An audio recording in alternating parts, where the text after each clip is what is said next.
Oh, it's so good. Okay, we're live. Good morning.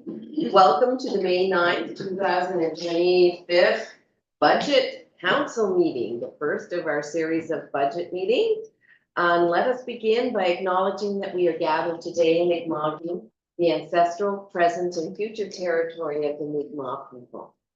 Today, we gather with the intent followed by the living peace and friendship treaties with respect, cooperation, and coexistence. We are all treaty people. I'll call this meeting to order, and I will entertain a motion for the approval of the agenda. So, Councillor Carver, second by Councillor Twano. Ready for the question? All those in favor, signify aye. Opposed, nay. The motion is carried. Today, we will be doing the presentation of the draft 2024-25 annual budget. And I will first ask the CAO to give a report, and he will pass it on to our financial manager, Ms. Yogi. Thank you very much, Mayor. So this is the beginning of our month-long budget process. That is our typical process over the last number of years. So Ashley and I noted this morning that we're actually starting one day earlier than last year, despite all the delays. So hey, we go one day earlier. Hopefully we'll start a month earlier next year. But we do have a series of budget meetings. They're all on Fridays now. So for anybody in the public who wants to tune in, and then they'll also be up on YouTube thereafter. This Friday, and then again on the 16th, the 23rd, and the 30th. We may add an additional meeting if needed, but I wanted to run over the agenda for those meetings just so everybody has a clear sense of how the information goes out and how council's opportunities to discuss the items included. So this meeting, we're going to be presenting on the town general operating and fire operating and town general capital and fire capital budgets. And primarily today is a presentation. Obviously, there'll be questions for clarification, but typically in the first meeting, we don't get into a lot of discussion about changes, give the council time to take it away over the weekend, think about other questions. When we come back next week, there'll be time for some, discussion, modification.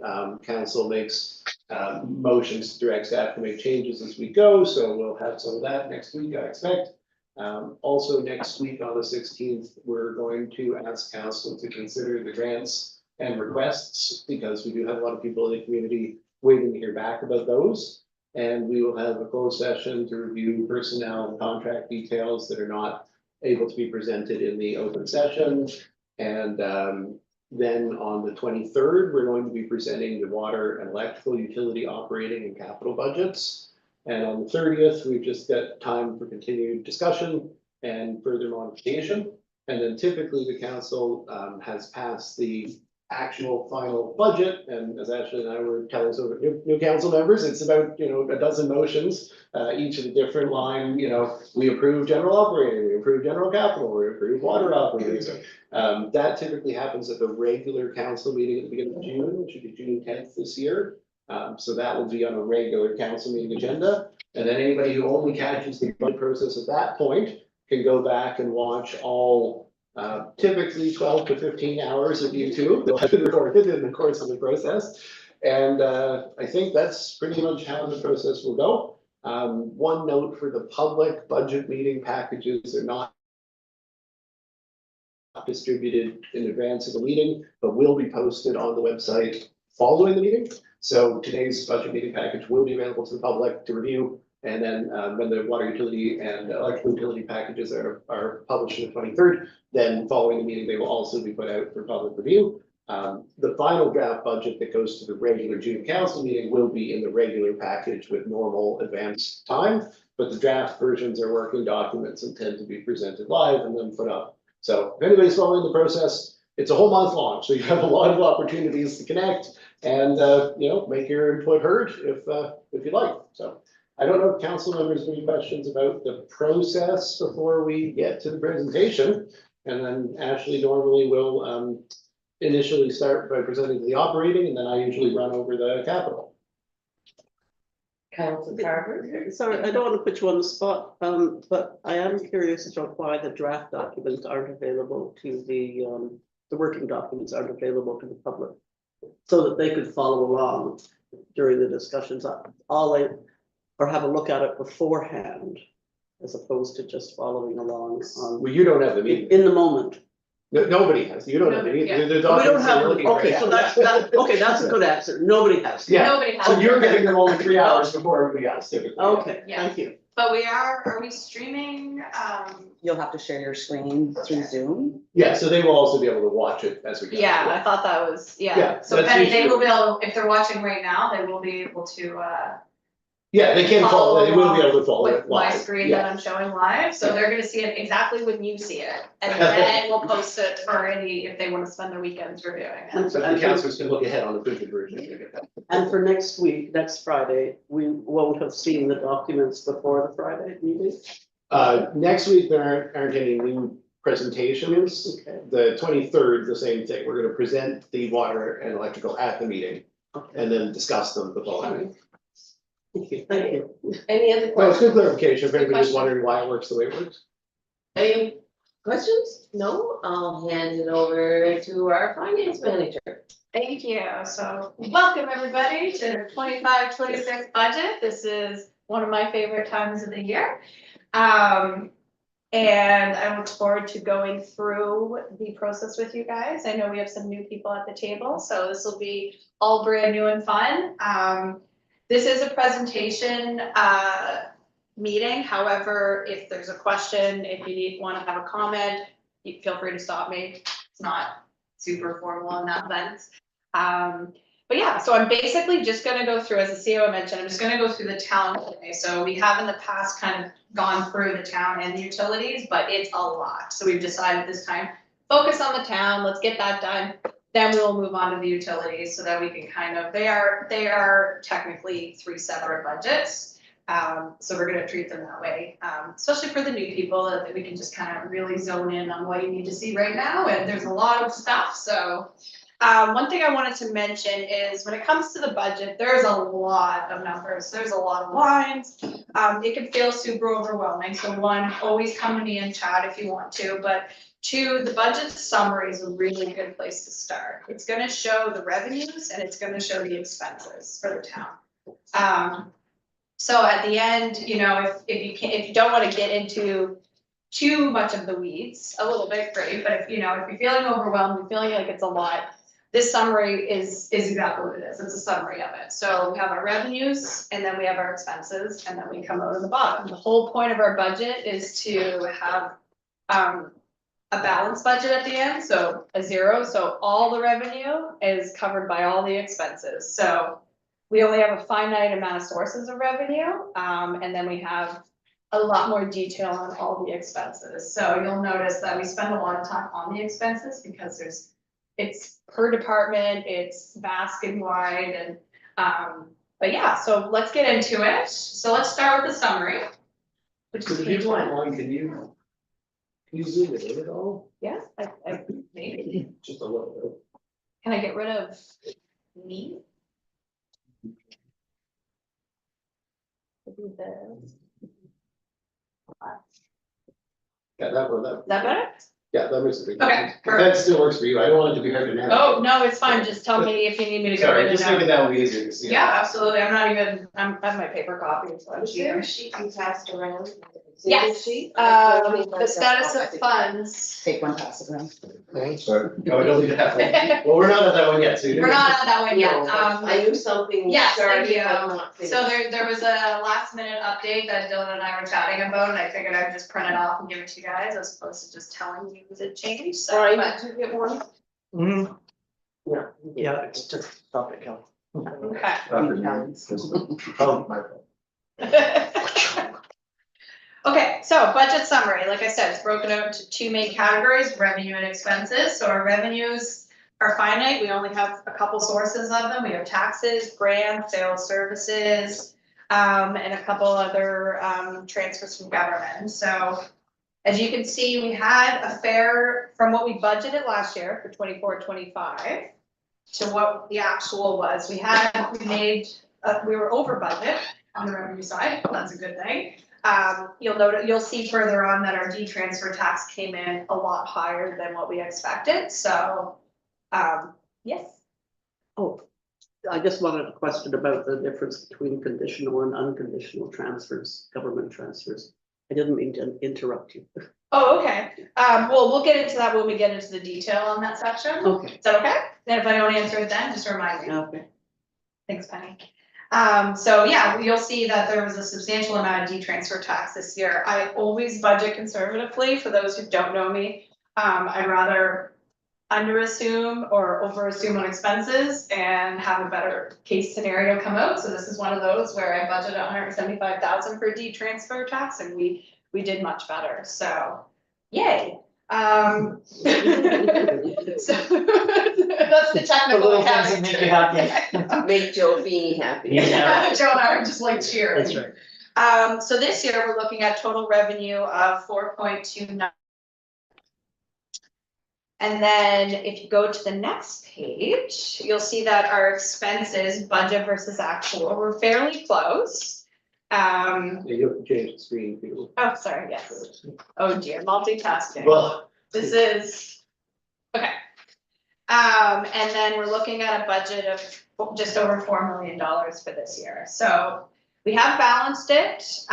There's a lot in there, and this, I will note, has no tax increase other than, and you will see Kelly's looking at me, no tax increase on general tax. We did suggest last year, and you'll see this further on, but I'll just add it right now, that we were gonna increase the fire tax by 0.5 cent for this year. So I did do that, and we'll go through that in a moment, but the taxes for the revenue side is status quo at present.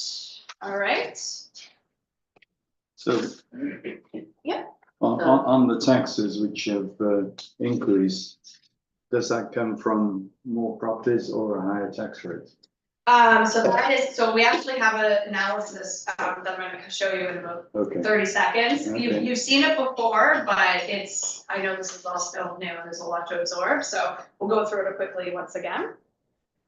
So the tax rate analysis, like I just alluded to, we did look at this previously. So this is, oh, thank you. I'm gonna need something to remind me every single page.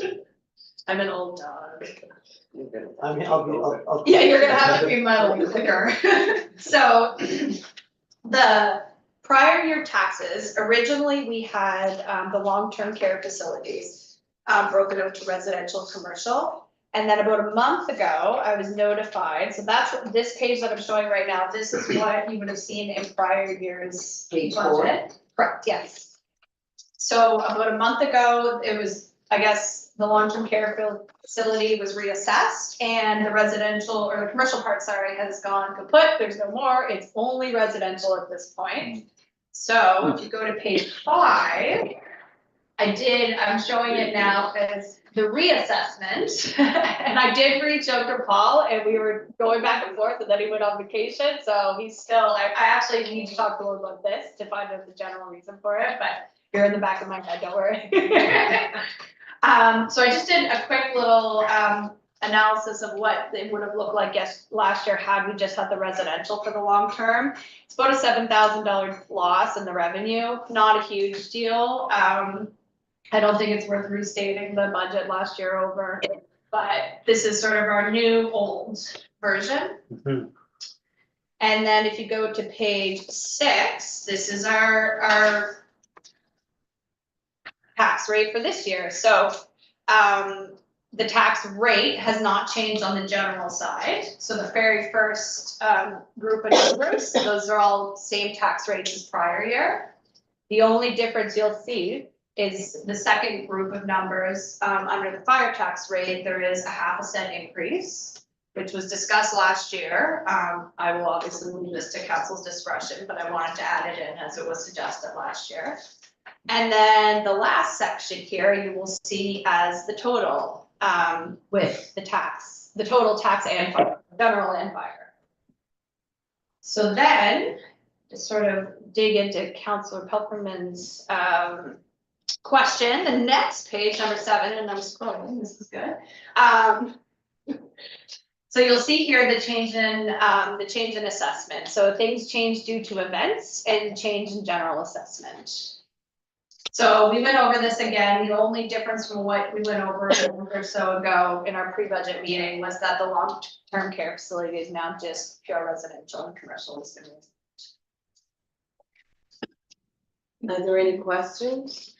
Yeah, I do think it's worth just, we went over it, obviously, when we get the information on the assessment roll from the province, but for the general public, I do think it's worth noting that the actual growth in general assessment residential, which is what most people are thinking about, was 1.72. So like if you're a property owner paying residential taxes, well, there is no change in your residential tax rate. There is a 1.72% increase in the value of assessment in the community. So that is driving an increase in revenue. And it will result for some people whose homes gained value in a slightly higher tax bill despite the tax rate being the same. So just, people often wonder, why is my bill different? And I thought it would be worth mentioning, we didn't change the rate, but assessment did increase on average by 1.72%. And that's out of our control. So we received the assessment docs and So where does the fire increase that you said that was happened? That was 1.39. yeah, of So- half a cent. Okay, but that will be on the invoice as well. Yes. So if I may, so the 1.72% is just how much people's housing value went up. Mhm. The remainder, it's a little less than 5% in total, so the remainder of that is new builds. Mhm. And or the change of the status of the nursing home Or That lost, would lost come cap, down. yeah, lost cap, Down, or lost cap. lost cap is the biggest driver of that. down. Okay. Yeah, and that 2.2 on the nursing home is the completion of the phase-in of the assessment of the nursing home, so Yeah. it did actually gain value while having an appeal that changed some of the value to be residential. So there was actually a net gain in their, a net increase in their tax For bill, I this guess you could year, say, for this yeah, year, Yeah. Which I think is probably why the appeal was filed. I mean, the takeaway there is if you have a super high transfer tax like we saw this year, next year, we're gonna see more assessment. Because that speaks to the volume of cap that will be lost. Yeah. So, I mean, that would be the glass is half full view of the world from a government perspective. Yeah, no, that is a good point, Joe. It's not all of the new residential is necessarily new construction residential, yeah. Okay, But so, there's a lag there, right, is the point? Like, yeah, there's a lag between the time the house gets sold and the higher assessment kicks in. okay, if you go to page 9, I'm not gonna get into this too much because it tends to be, better to discuss it after the capital investment plan. But basically, the status of the funds is just listing out all our reserves, showing where we were at the beginning of the year, what we plan on spending, what income we brought in. Nope, that's it. Isn't it? This is the one that Page nine? you folks had the paper. Oh, version of. sorry, you guys have the new So, version. actually, Oh, hold on, I actually got the new Street. version, sorry. Thank you, Rebecca. So on the separate sheet that was Yes. circulated, Is it Two different? tiny I love corrections. somebody's face. This is the thing that maps the SIP, the capital and the operating budgets together, as I should say. So Yeah. often in that, at the last minute, we have a formula error or something, so there are just two very small corrections that we Yeah, got, so. we just wanted to make sure we could give you the most accurate information, even if it meant, an expert or an excerpt from what you were provided.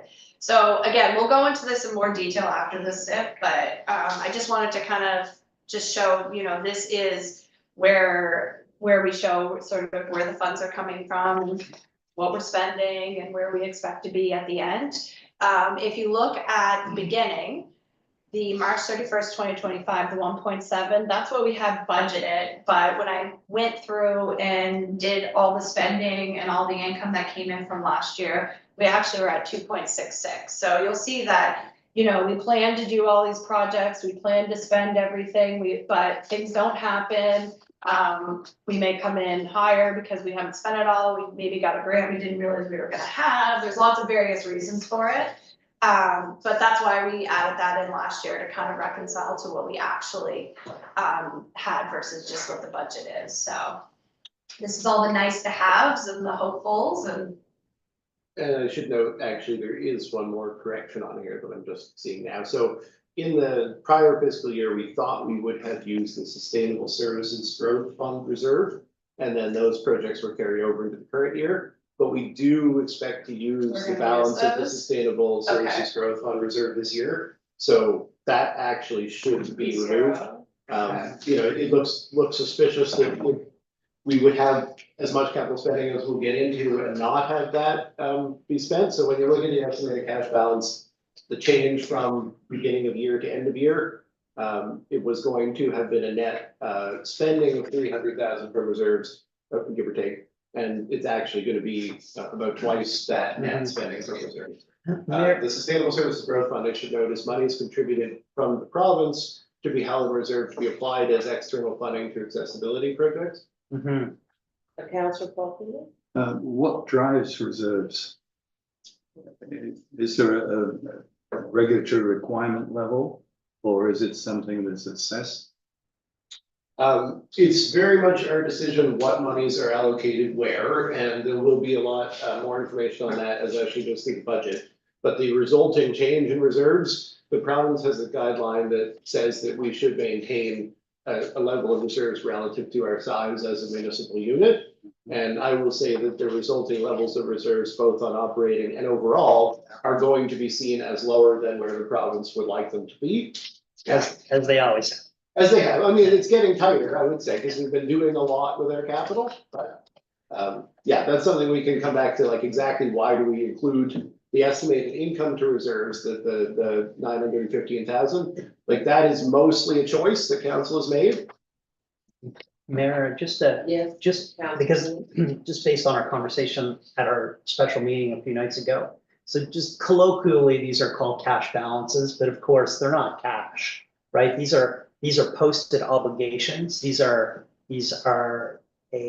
is a placeholder for the value of the amount of money that is derived for each of those fiduciary responsibilities, but there's not actual bank accounts with that cash. And I just think that everyone needs to Yeah, understand no, that. I love that. Like, so there's not $680,000 in a bank account for gas tax. What it's saying is that in the fullness of time, as all the gas tax proceeds show up, there's $686,000 as of that date. Yeah. I think that's important, Absolutely. people to know that. Nope, I love that. Thank you very much. Yeah, and I think that, when we get to water, we'll also talk about the carrying of capital costs for borrowing. We will usually use reserve funds to carry capital costs for borrowing until the debentures come in, at which point those funds are returned. So that's a big issue for the water utility, which has a lot of funds in reserve, but is also taking on some major projects. So we'll talk more about that when we get into it. And then this is sort of a working section. I think we might change this slightly on the next one, but we just basically wanted to show you 2025 and 2026, what debt we expect to take on. So if you look here, there's two debentures that we're gonna take on for 2025, that total 3.4 million, and then a 2026 debenture. Still in status of funds, just on the, There you go. there you go, yeah. So a total of 8.5, but with that, we're also increasing our equity by 17. So you can see that we're taking on proportionally less debt for our gain in value. All right. Yeah, I always think it's nice to show external funding that way, so, the town typically gains twice as much value in assets as we spend, because we're able to get external funding to cover on average about half of the cost. And I think it's always important to remind everyone that some of these projects are done at a time that the external funding is available. And sometimes the external funding only allows us to do the project. Without it, we wouldn't be able to. So sometimes I know people even ask me like, why are you doing this right now? It's like, well, because there is a significant amount of funding that is propping us up to have the availability to do a project that we might not necessarily be able to do otherwise. Councillor Paul. Just going back to the operating expenditures page. Number That's the on the second page. bottom right, very bottom. Oh, two, sorry. Page 2. Debenture and term loan principal, actual was 194 budget is 106, Mhm. but the amount of debentures are going up. But this is just for the Town town, general, Brian. just for the town. So you'll see, I'll show you some more of that Debt. as we get further Yeah, on. town general debt is declining and the interest rate is declining. The interest payable on the town debt. So the next, Well, You're Brian's- separating out fire and other. Yeah. I think Brian's point, though, is also relative that we don't pay on the debentures that are noted for 25, 26 until the following years. Yeah, So okay, we- okay. these- delay. yeah, Okay. Yeah. not reflecting that, and that is a very, very relevant point, because by next year, this budget's gonna have to make room for the 2025 debenture Right. payments. And by the following year, for the 2026 debenture payments, so that is a very valid point. So, thank you, Brian, this is a perfect intro to the next page, so if you guys could all go to page 10. This is our town debt right now, I know that this has been asked a lot, so I just laid it out. So 24, 25, the first two columns, these are what we paid, principal and interest. Broken out by town, fire, water, and electric. Now, ignore water and electric for now, because we're not talking about those, but it's in the same schedule, so. And then the 25, 26 onward balance is everything we had outstanding to date, so what principal we still have left to pay and what interest. And then I did one for the budget year, 25, 26. So what we expect to pay for principal and interest, and then what's left in principal and interest for each debenture. So these principal and interest payments for the budget year do map to the documents, but this is one that includes obviously water and electrical as well, so. Yeah, so We're not just, gonna get into the details on those until we present those budgets. yeah, so for the town, and remember, fire is sort of a separate budget within the town, so the town is A, B, C, and D under the town, and then the fire would have A and B, so. And you're including, I assume that the 2.3 is the solar garden, number D, Correct. town D? Yeah, Okay. so as you can see, we haven't Yeah. actually made payments Yeah. on that for the year that just passed, but we're expecting to start. Yeah, but that payments is a for good point, is that 2026. actually, yes, very good point, Joe. That is showing here, but everything else in this budget has moved the solar. Sorry, garden Joe, that along. should be to Yeah, under electrical electric, maybe? sorry, yeah, no, So we'll fix that. Yeah, I'll We'll fix move that, thank down to you. Electrical on this sheet, yeah, because as discussed in the pre-budget meeting with council back in March, yeah, Oh, this year, based on the direction of the utility and review board, we will be reflecting the solar garden as a utility asset. Whereas in the prior year, it was understood to be a town asset. That change is at the direction of the utility and review board. But we did discuss with council that the 25-26 budget should reflect it as a utility asset. So this is just a typo. yeah, that's what I thought, sorry about Line D that. down to electrical B. Thanks for pointing that out. So I assume then in The future, payments are electrical.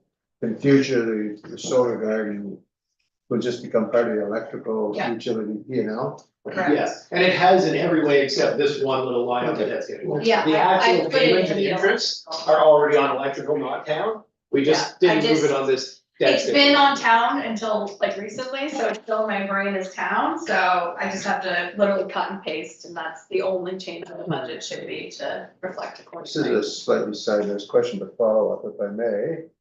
So do we know how much our power is costing from the solar garden today?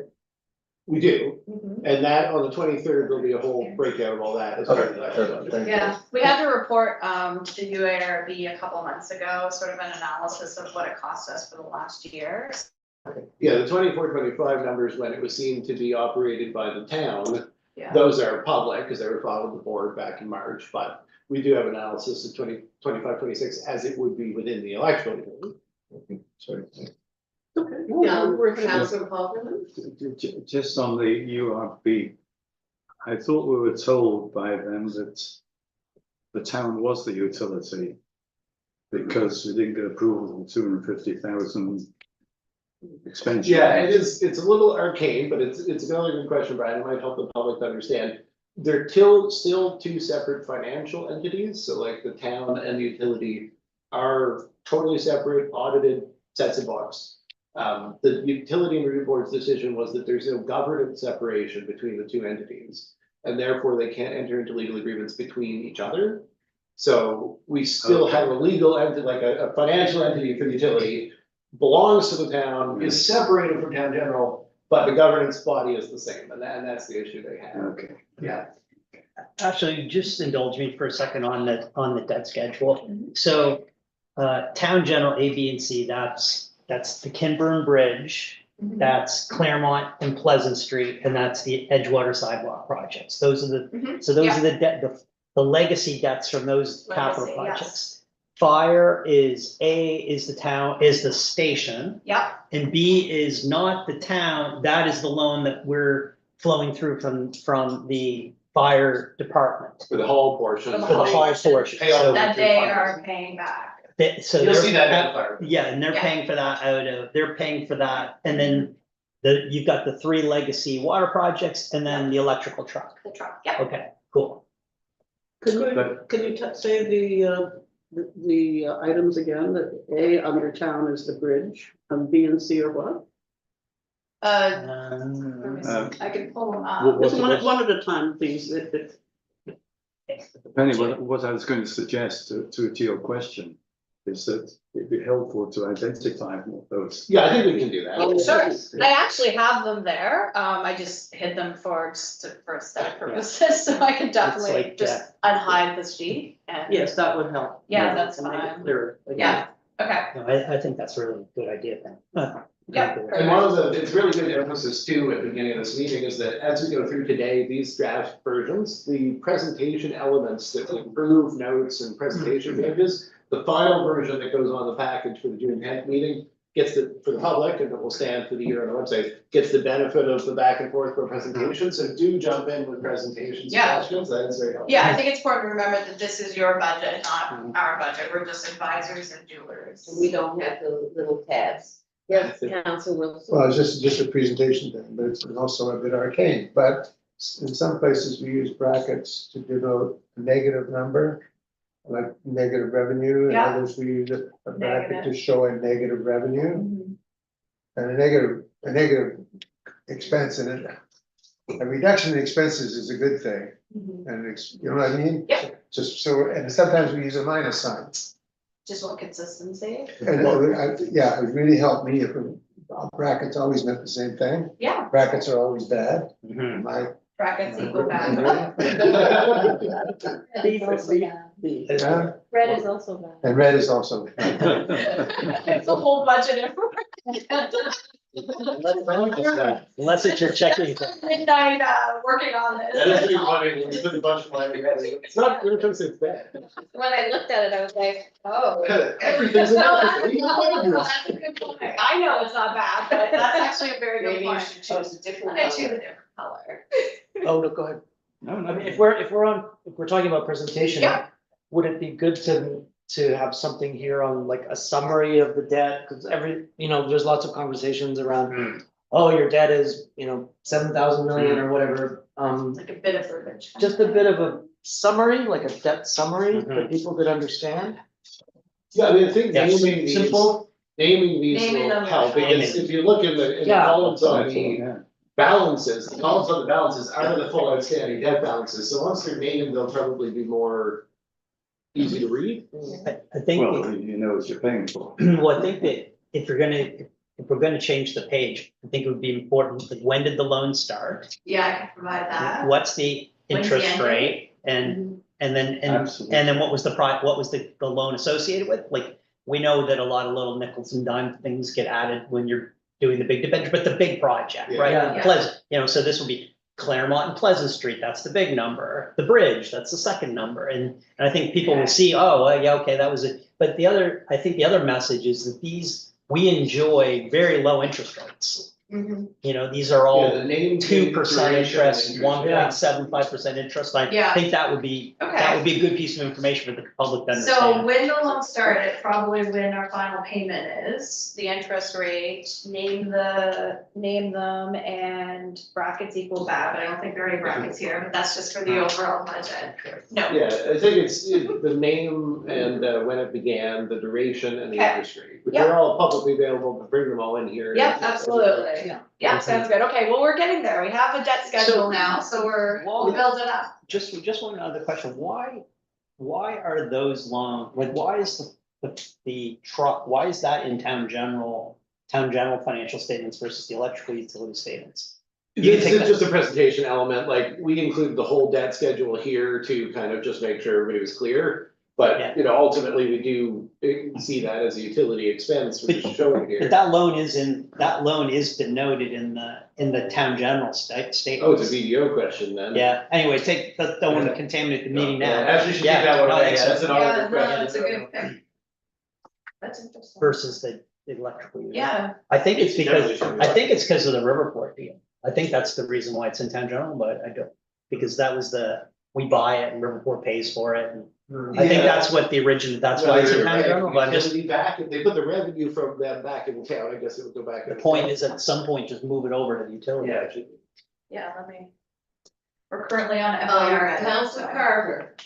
So two things, thank you. One is I think it was brilliant to put in the added equity line Mm. in the debenture page. I mean, I think that's really helpful to show that it's necessary spending and it adds to our asset value. And the other was, I just wanted to ask the CAO if he could repeat the explanation for the solar garden being listed as a utility asset and then the governance issue, how that relates. Yeah, it is, it's a bit of history. When we started the solar garden project, it was the understanding from area and for all three of the municipalities that built these solar gardens, that the cost of production of that solar energy would be determined by a contract between the town and its utility.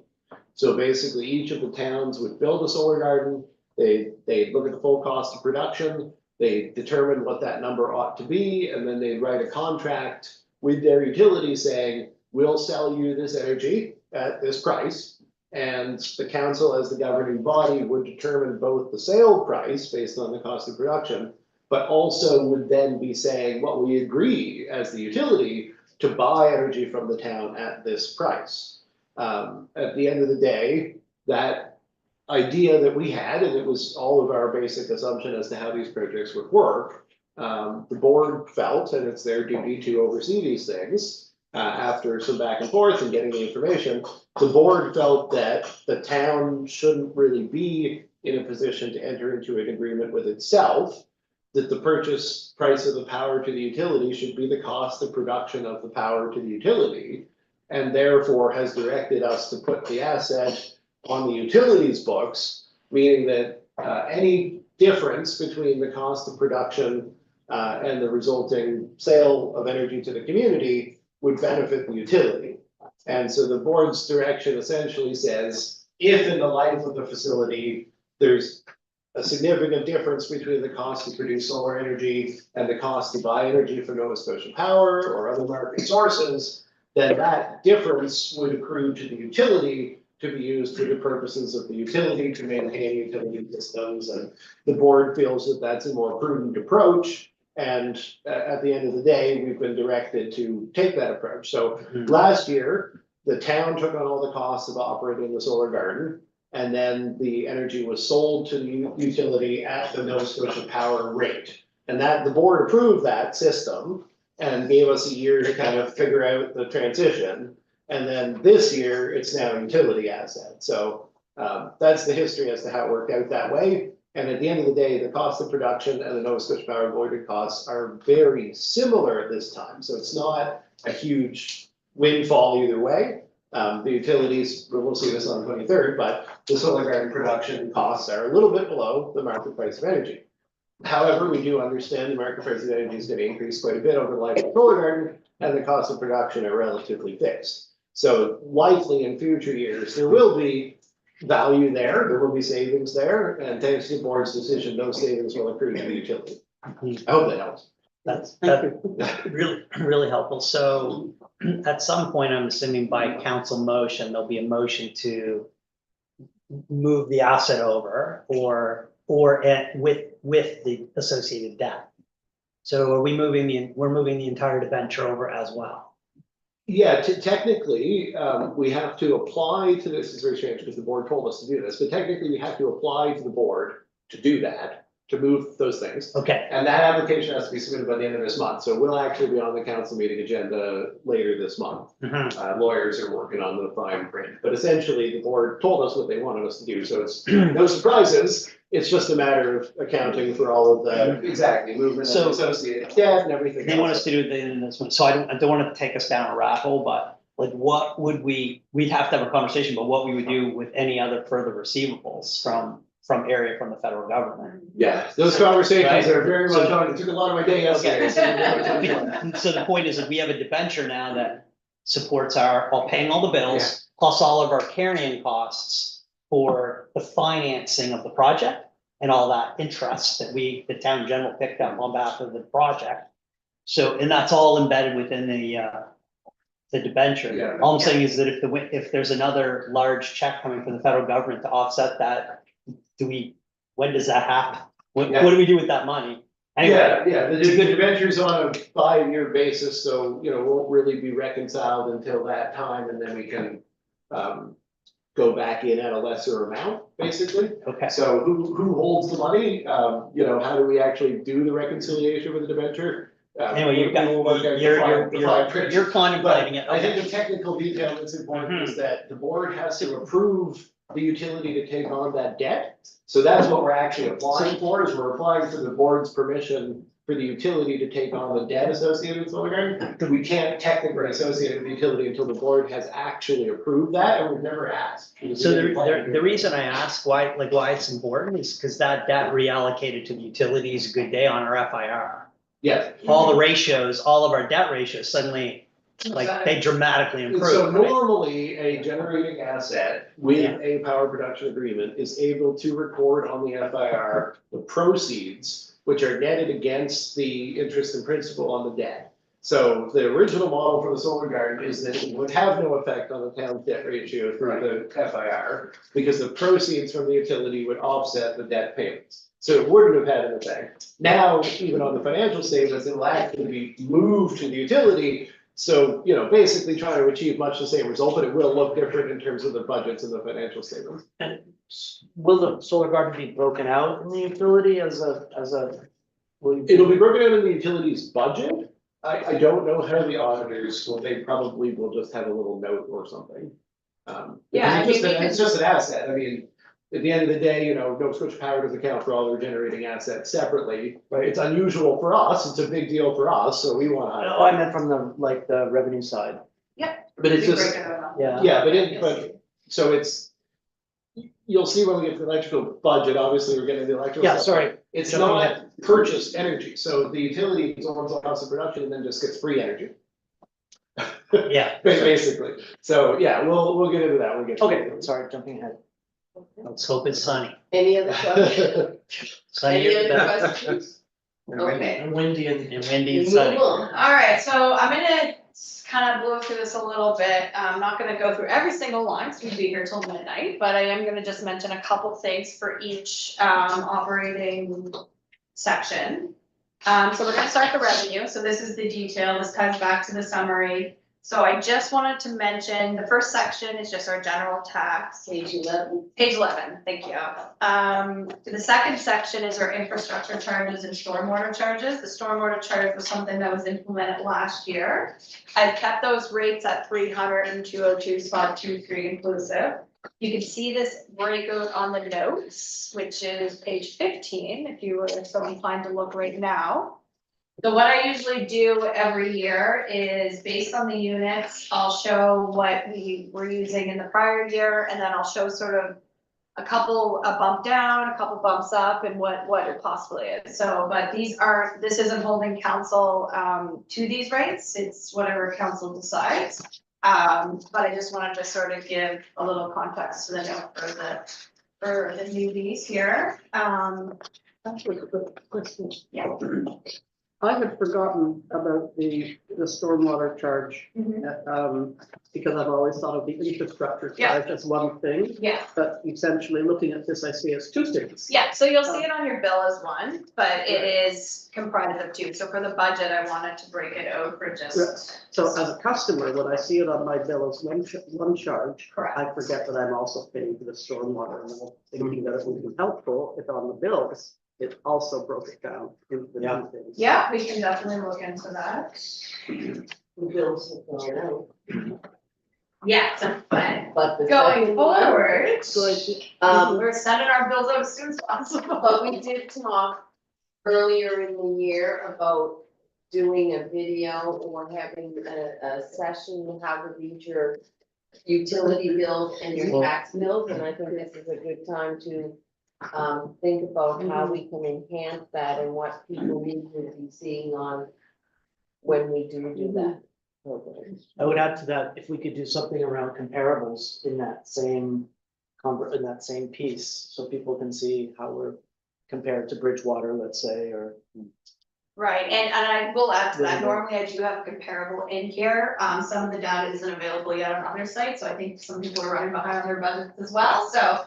Normally we go last, so we get everything else. Yeah, we try to, so hopefully Remember, that will be available shortly to give a little more of an analysis there, it is Bridgewater and Lunenburg that we compare Yeah, to, so a right. little cost of living and that So type of just thing. take little notes what we want to do when we do that little session. And also, when we get to expenditures and we talk about the cost of having a new communications position, this is all the stuff This that. Councilor Paul Truman. So the special assessments, why are they special? It seems to be a consistent need for these funds, so wouldn't they normally appear into? The title's an FAR classification, right? Yeah, We this could is- retitle. All the titles in these come from the province, except where we have modified them for public presentation because they, maybe were confusing or off-putting. So in this case, we could change special assessments. It's our infrastructure charges. It's the capital infrastructure charges. That's what those are. They're levied under, we have a bylaw for infrastructure charges. So, special assessment certainly isn't what we would call them. They're not assessment-based charges. Yeah, Maybe in parentheses or something. Yes. yeah, perhaps But it's misleading. in terms of the rate, if you will, Mhm. it's 111 plus an extra amount for this. Yes, Yeah, the for a note was- specific cause, it's. So do all communities do that? No, and we're very unusual. So why are we having? The MGA empowers all municipalities to do it. A number of municipalities have infrastructure charges. The biggest reason that we do and other communities don't historically, I think, is because we don't have a wastewater rate. So typically there'd be a wastewater charge to residents that would include wastewater capital. And we would put our wastewater capital on this general infrastructure charge because we don't have a wastewater rate. But our general infrastructure charge has included all kinds of different capital over the years. It's just, I think the biggest thing that differentiates Mahone Bay from almost every town is that we don't have a wastewater charge. So in terms of externalities, if you will, we're using as a comparable the addition of this special assessment and the tax rate to come up with, we're at 1.34, whatever it is. Versus The 111. comparable is like the average tax bill to a property scenario, so it does include both this flat rate and also the variable assessment. I'm thinking comparables with, say, Bridgewater. Yeah, but So- the way we do our comparable is for a person paying a bill. Yeah. So it does take in both the assessment based and the flat rate charge. It's harder to generalize it into a number equivalent to a tax rate, but it's relatively straightforward to generalize it into what a person would pay on a property. So what's missing is the more valuable your property is, so like our Oh, scenario doesn't take into consideration that the more valuable your property is, relatively speaking, the less you pay, because these are not infrastructure. All I'm getting is It's the a high- actual rate being charged. It's a hybrid rate, right? Yeah. Part of it's Yeah. fixed and part of it's variable. I'm just saying it's very hard to describe that as a fixed rate, because it isn't a fixed rate, it's only fixed based on a single point of assessment. So we do a sample assessment, and then we use that to be able to provide a comparator, and you couldn't do it otherwise. But if Bridgewater, I'm sorry to keep on going back, it's a simple question, I think. Bridgewater is 1.9 or something like that, which includes special assessments and what have you. The rate that we use and publish to the community, if you will, is 1.34, or is it, oh, if that what it is, with the assessments in it, or is it 1.11? Which shows us better than we are. No, we show our We show both. general and fire, Yeah, but we don't attempt to take the flat rate infrastructure charge and convert it into a tax rate for presentation purposes, because it is different for every property. oh, no, I understand that. Yeah, so when we do a comparator, like the sheet that Ashley said is missing, we'll put back in, but Lunenburg hasn't released their budget yet, is that what we do is we say, okay, so for a home with a value, Yeah. how would it be in Lunenburg, Mahone Bay, and Bridgewater? So based on the value we pick, obviously the flat rate charge is included into the calculation of the tax bill, but it's only understood relative to that average assessment. So that's how you Yes, can compare it, yeah. yes. I think that to your point about why we do this, like, I think it's also important to understand the other side of the equation.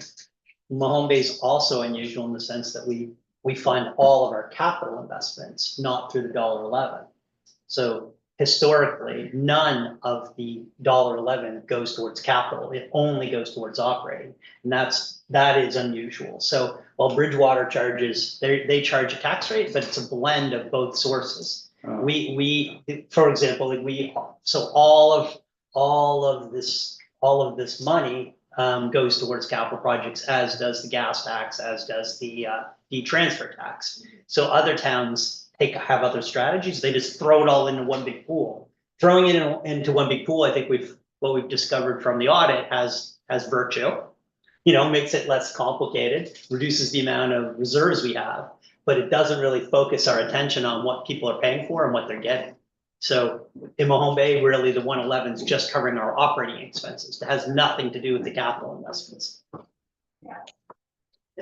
Councilor Carter? So this may be a question first to be discussed somewhere else, but when you said that we don't have a separate wastewater rate, I was kind of curious because at the NSFM conference the other day, one of the presentations talked about wastewater charges, and in terms of water in equals water out.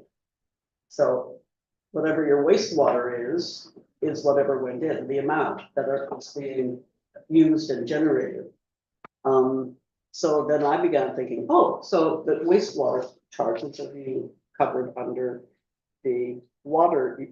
No, use. you're right that that's how normally wastewater charges are calculated. Most wastewater charges, if they have them, are a base rate and then a relative charge based on usage, but there's no way to meter wastewater usage. Right. So they use the metered water usage for wastewater consumption. It's not a perfect comparator, because obviously not everything going down a drain came out of the pipe. Right, it went into my yard. Well, actually, I mean stormwater. I'm not being, yes, there's other stuff too. But I did not say that. The stormwater often goes into those drains, right? So people may have stormwater going into their sanitary drains. They're not supposed to, but in a lot of the older homes, there is some. And like a sump pump might be pumping into a sanitary drain. It's not supposed to. Those won't get captured in a rate that is based on water. Mhm. And in some municipalities, like Shelburne, for example, the water utility serves 20% of the population, while the waste utility serves 80%. So having a water-based rate doesn't effectively capture most of the waste customers. Mhm. So those communities will have a waste rate that is flat rate. The way Lunenburg does with water, actually, even though Lunenburg's the only community I'm aware of that doesn't have water meters. Same thing on the waste side. If you don't have a meter, and you don't even have a water, you haven't operated a waste utility, you can do a flat rate waste charge. And the flat rate waste charge is basically per property served, and that's where it becomes very similar to our infrastructure charge. Because you basically just total up the costs, bring them out over the number of properties served, there's your flat rate. That's been part of our approach. Now, interestingly, our general tax, as Joe was just saying, the 1.11, that's actually covering wastewater operating. So the wastewater operating is actually absorbed into the general tax rate. Wastewater capital is in the infrastructure charge. And over the years, our infrastructure charge has come to cover all the capital, which Joe was pointing out. Right. And it's actually, despite having been increased, it's not sufficient for what we know we need in terms of capital going forward. I just want to comment, thank you for that explanation, and to say that as usual, things that appear simple on the surface, easy peasy solution is way more complicated than anybody ever thinks. Everything within the town, yeah. So when we get expenditures, I should note, we also have expenditure in here for a wastewater utilization study, which would look at the idea of transitioning the wastewater costs out of the general tax rate and out of the infrastructure charge and into a wastewater charge. And possibly, as is the new trend, getting a little bit into the weeds, we talked about this when we talked about water utility. We could combine our water and wastewater operations under the water utility rather than under the town. So that's something that Bridgewater is doing. That's what I thought. And Halifax does with Halifax Water. So that would still, it would mean a different structure to charge for waste and water, but there would be a waste and water charge, which is, Penny, you wouldn't, as a customer, you really wouldn't see all the difference that went into calculating that. But if you didn't have one of the two services, it would be very relevant to you as only using waste or only using water, that you were actually only paying for the service that you're receiving. So our rate would have to be able to take into consideration. We do have some customers that are receiving one or the other service and not both. So Councilor Kingston? I had a question on wastewater, because when we did our orientation, maybe this is for later, but when we did our orientation, I think we were told that the treatment plant was at the end of its life, 40 years or something like that. Are we accounting for that in this budget, or where does that sit in terms of thinking ahead for replacement or major repairs or? The treatment plant is not, I don't remember exactly the details. Capacity, I think they're close to capacity, not. I was told, I understood end of life because it's 40 years old. Well, geez, this is making me feel old. Oh, trust me, like, it's just. It was built in the 90s. Yeah. So it has about 10 years left. Oh, okay. But that is, different parts of the infrastructure have been variously replaced. Oh, So okay. because of the nature of our waste facility, because it's a lagoon-based facility, Yeah. a lot of the useful life has to do with the accumulation of sludge. Yeah. And so, really the thing that you extend the life of those aeration areas, ponds, is just by removing the sludge and doing regular maintenance work. So they will last far more than the original lifespan. Okay. The pumping equipment, the pipes, the aerators, those things certainly are at 30 years pushing it, and some of them have already been replaced. Okay. But when we get to the capital investment plan, it's a 10-year map out, and you do see some reflection of that. Okay, cool. We probably, to be honest, understating in that 10-year plan, the cost to that facility. It's a matter of getting a better understanding, as we've now been adding a lot more oversight and engineering and utilities, but once you build something brand new, the first thought is, oh, great, we don't have to go back to this for a while. And that for a while is now, so yeah. Okay. Cool, thank you. Okay, so getting back to, sorry, was there anybody else? I think that's enough. I think we'll move on. All right, so. sorry, And go ahead. so just name the page you're gonna. Yes, page 11. I just wanted to note down where the deed transfer taxes, that is where my standard budget of 175 versus what we took in of 293. I've had a couple people ask this. This does not have the sale of the long-term care facility on Main Street in it. We did receive that actually yesterday, but so that you'll see it in the actual for this year. So which is to say that we're not bumping up to 175 projection just because there was a large sale. Yeah, I'm still We're still being pessimistic. conservative and sticking to the 175. But if we have another year like last year, it's likely it will be more. We just don't want to count on that. Yeah, I don't wanna inflate revenues and then be like, oh, sorry, we overextended ourselves on the expense side, so you'll always see me sort of be fickle when it comes to that kind of stuff. Traditionally, unless there are other offsetting expenditures, a surplus of deed transfer usually accrues to the capital reserve. So that's what we hope to do if there is one. Okay, and on the next page, page 12, I did wanna note an increase at the very bottom for the RALC accounting management services. So this year, we've taken into account not only the contracted amount that we bill for on a quarterly basis, but also we have stipulations where for like audit and budget, I charge an hourly rate to RELC. We factored in Dylan's time, and Well, the big so, thing with my time is that when we prepare. very last, What page? page 12, the very Near the last bottom. line item. Sorry. Thank you. I think the big thing actually to stress here is that the previous year's budget only accounted for the financial services contract. This is, And midway through last year, the town was actually assigned the management services contract for RLC. So that's why the actual revenues differed from the projected, and that's why the 2025-26 are more in line with the actuals, because we got that contract mid-year. So that's the change in the level of service provided. We're providing more services. basically a and 360 therefore have level more service revenue. now versus it was just numbers last year. So, and where are they included? Yeah. Maybe whole session. Yeah. I don't think we. Keep in talked- mind, budget does not mean cash flow. Answered the question. Oh, okay. When did we take on these, you said that we took on the management services halfway through the year? I don't recall that. Well, it was prior to the election. We wouldn't have been. It was September, Yeah, it was right before the yeah, it election. was September 30th. Yeah, originally Area had it and then we took it over from them. Okay. April 1st was when the financial services started. Okay. But I do think for more, yeah, that's the difference. Yeah. But I think for more detail on contracts, we should wait for closed session. Yeah. Just don't want to talk about anything. Also, just a small change in contribution to utility contribution to town overhead, that's 4 lines above on the same page. It's a very small change, I wouldn't really note it from a, financial perspective, but it's the first time in this document that you'll start to see the effect of a proposed change within the Public Works Department. So we are proposing to bring a number of services in-house with the Public Works Department that have previously been contracted services.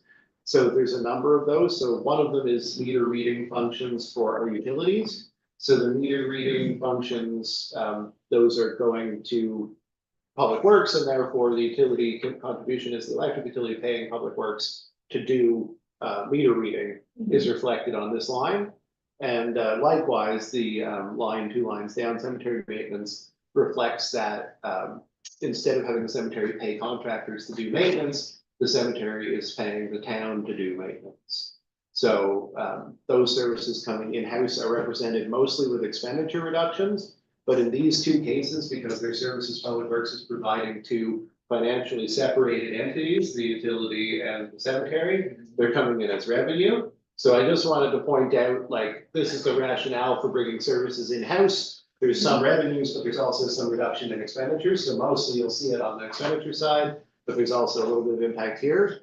And the basic pitch is having additional capacity in the Public Works Department is a net saving. And that's something that we're presenting in this budget. So as we go through it, we'll get more detail, but I just wanted to kind of highlight that now. With a line for dog biscuit?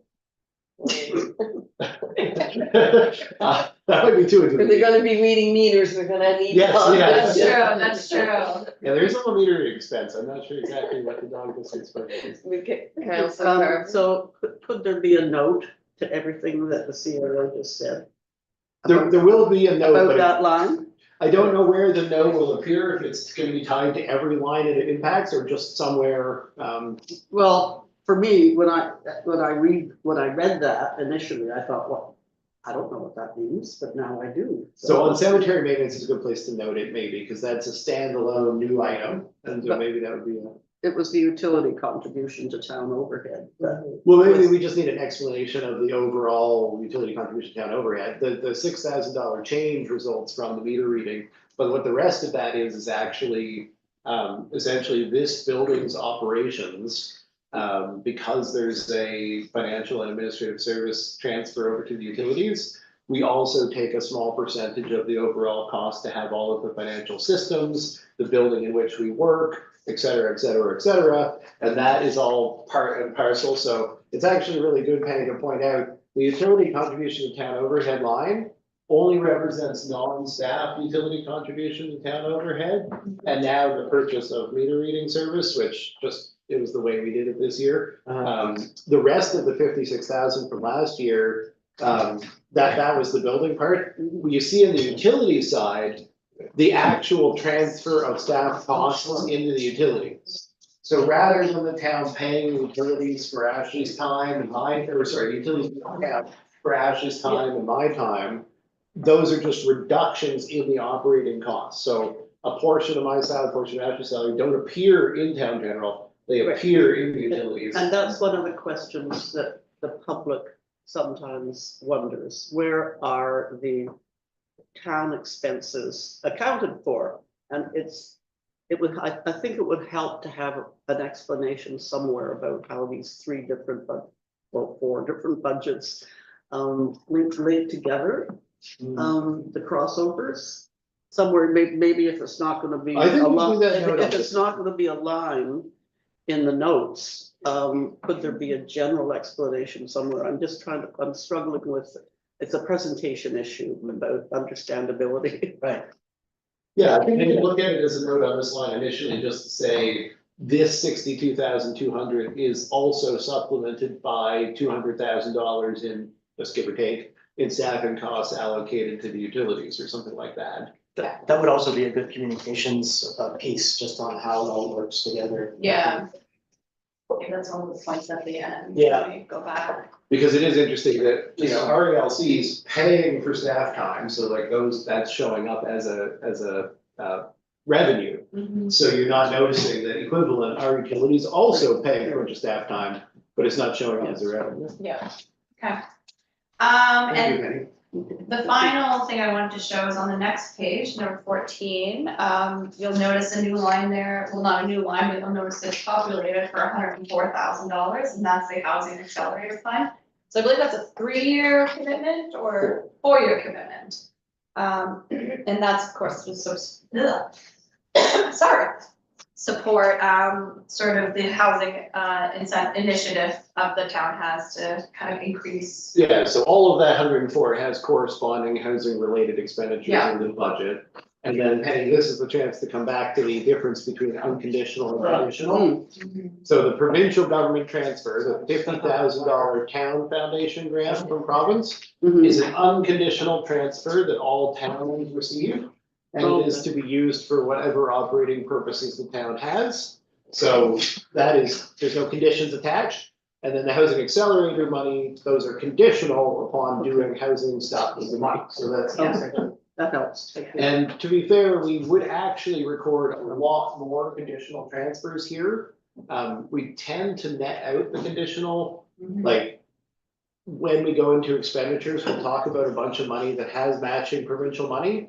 But we just show the net cost on the expenditure side, and we don't show the provincial money as a revenue. That's a presentation element and something we can talk more about in the long run. We actually would spend, you know, several $100,000 in provincial monies on initiatives, and we're only showing our net contribution to those initiatives in this budget. So it's something we've never shown. And Housing Accelerator, just because of the nature of the expenditures, is much harder to net it out, so we just showed both sides. But we may wanna start showing provincial, like a lot more conditional transfers in association with those projects. Especially on something like the Housing Accelerator Fund that people are, you know, very attentive Yeah. to, you know.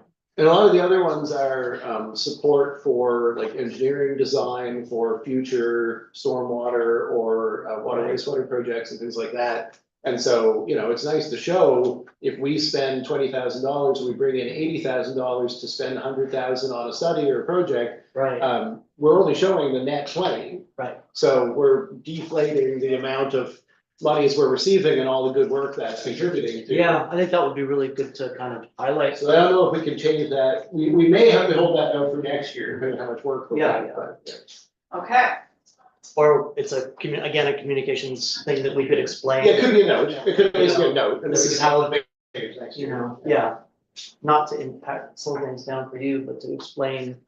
Cause I will point out in the No, it's expenditures, not those right. net, I'll point out a couple of them as we go, so you can Yeah. kind of see where we could note. yeah, absolutely. Okay, let's move on to expenses. So page 16. Alyssa, are there any other questions for revenue? I'm gonna try to go through this fairly quickly so Dylan has some time for his sip. Sometimes operating takes over and Dylan's talking real fast at the end. so- Yeah, which I can do, but it's not always appreciated. Yeah, he wants to, maybe No. we're roasted.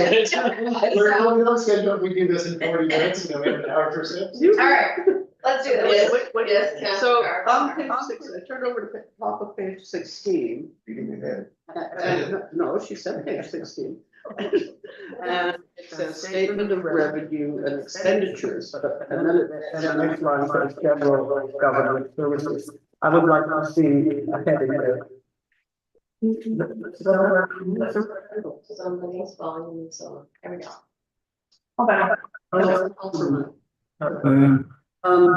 I would like the title there that says expenses, because otherwise we're looking at revenue. Expenditures. Yeah, no, that's fine. This is a fluid document, so any changes we can absolutely do. Okay, so the only thing I wanted to point out under legislative was that the second last line, elections, we had unaudited of $12,791 this year and I'm budgeting 0 for next year. Obviously, that was the election that includes council's computers, so it's a substantial amount that we're not expecting for another 4 years, so. And likewise, no more orientation. Yeah, and same thing as the orientation, that Or was. by elections. But yeah, what do we Yeah, do if nobody it is a leaves. by-election? Because you can't really plan for a by-election. No, we would just have to absorb the expense. It's about $20,000 in the It was last time? 18, I think the last. Yeah. one. So, I mean, I guess you hope not, yeah, and right. then, yeah, but.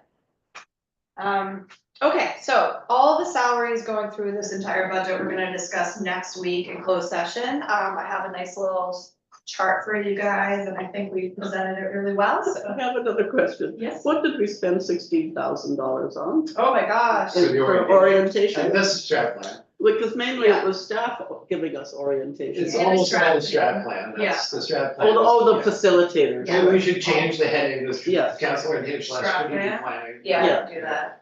Yes, because it does seem like, Yeah, what would that yeah. cost me? I charge a lot when I came Yeah. in.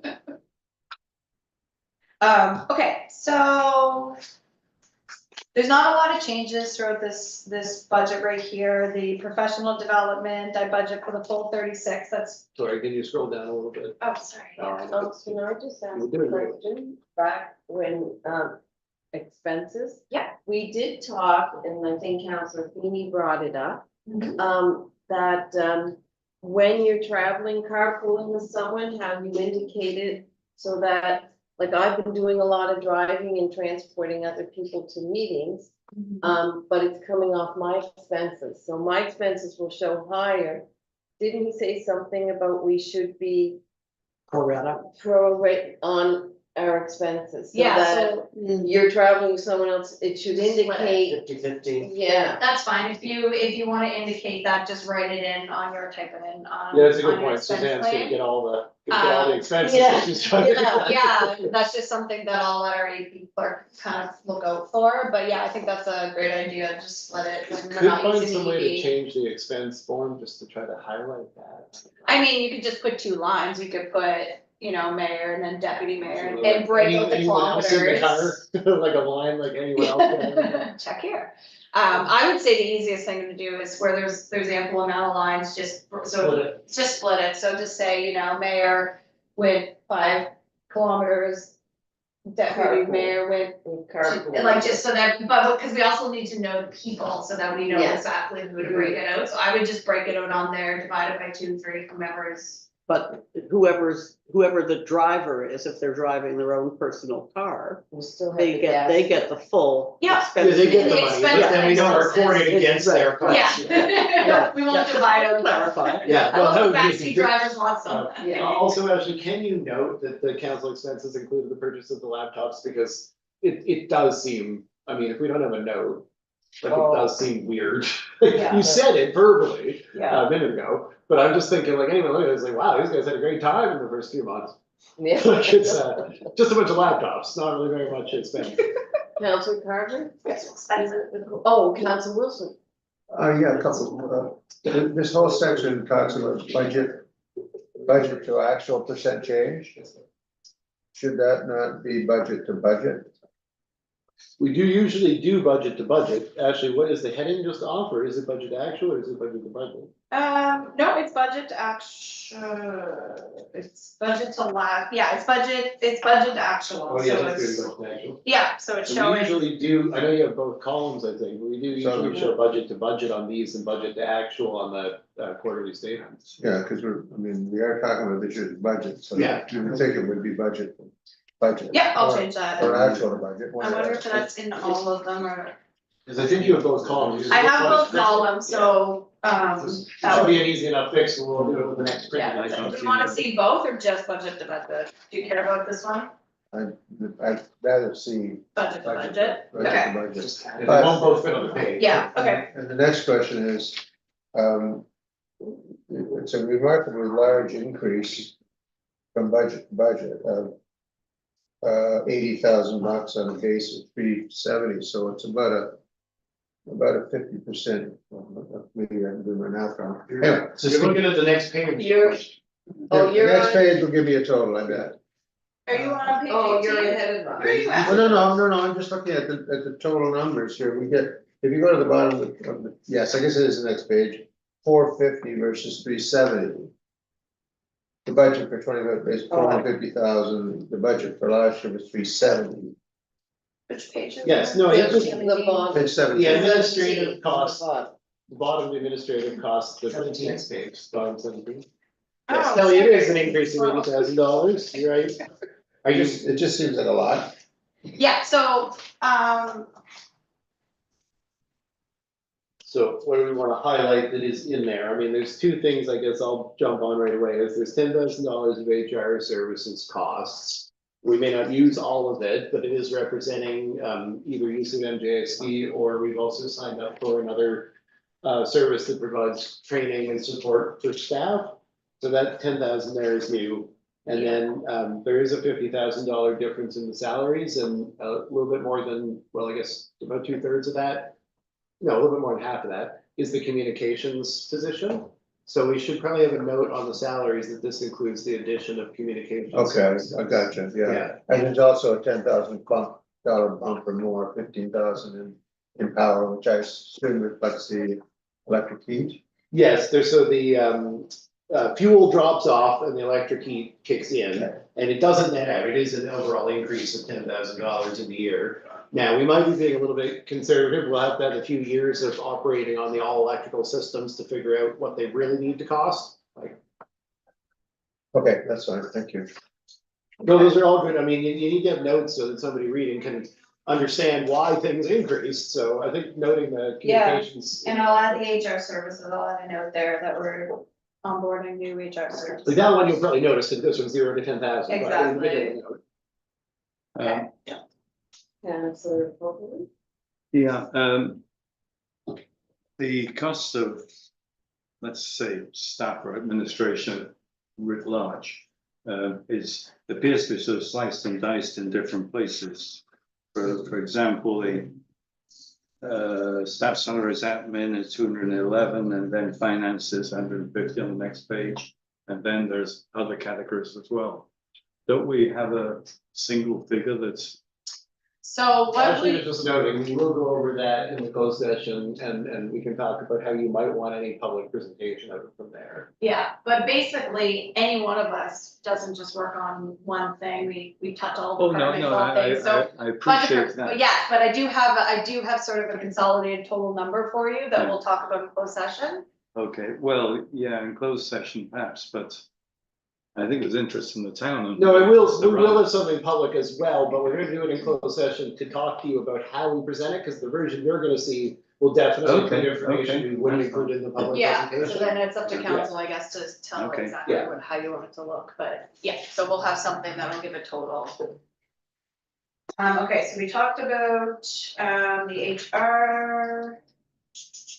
Okay, we wanna go down to financial management on page 18. The auditors obviously, it's a large expense for us. There is about $10,000 in there for reserve work, so basically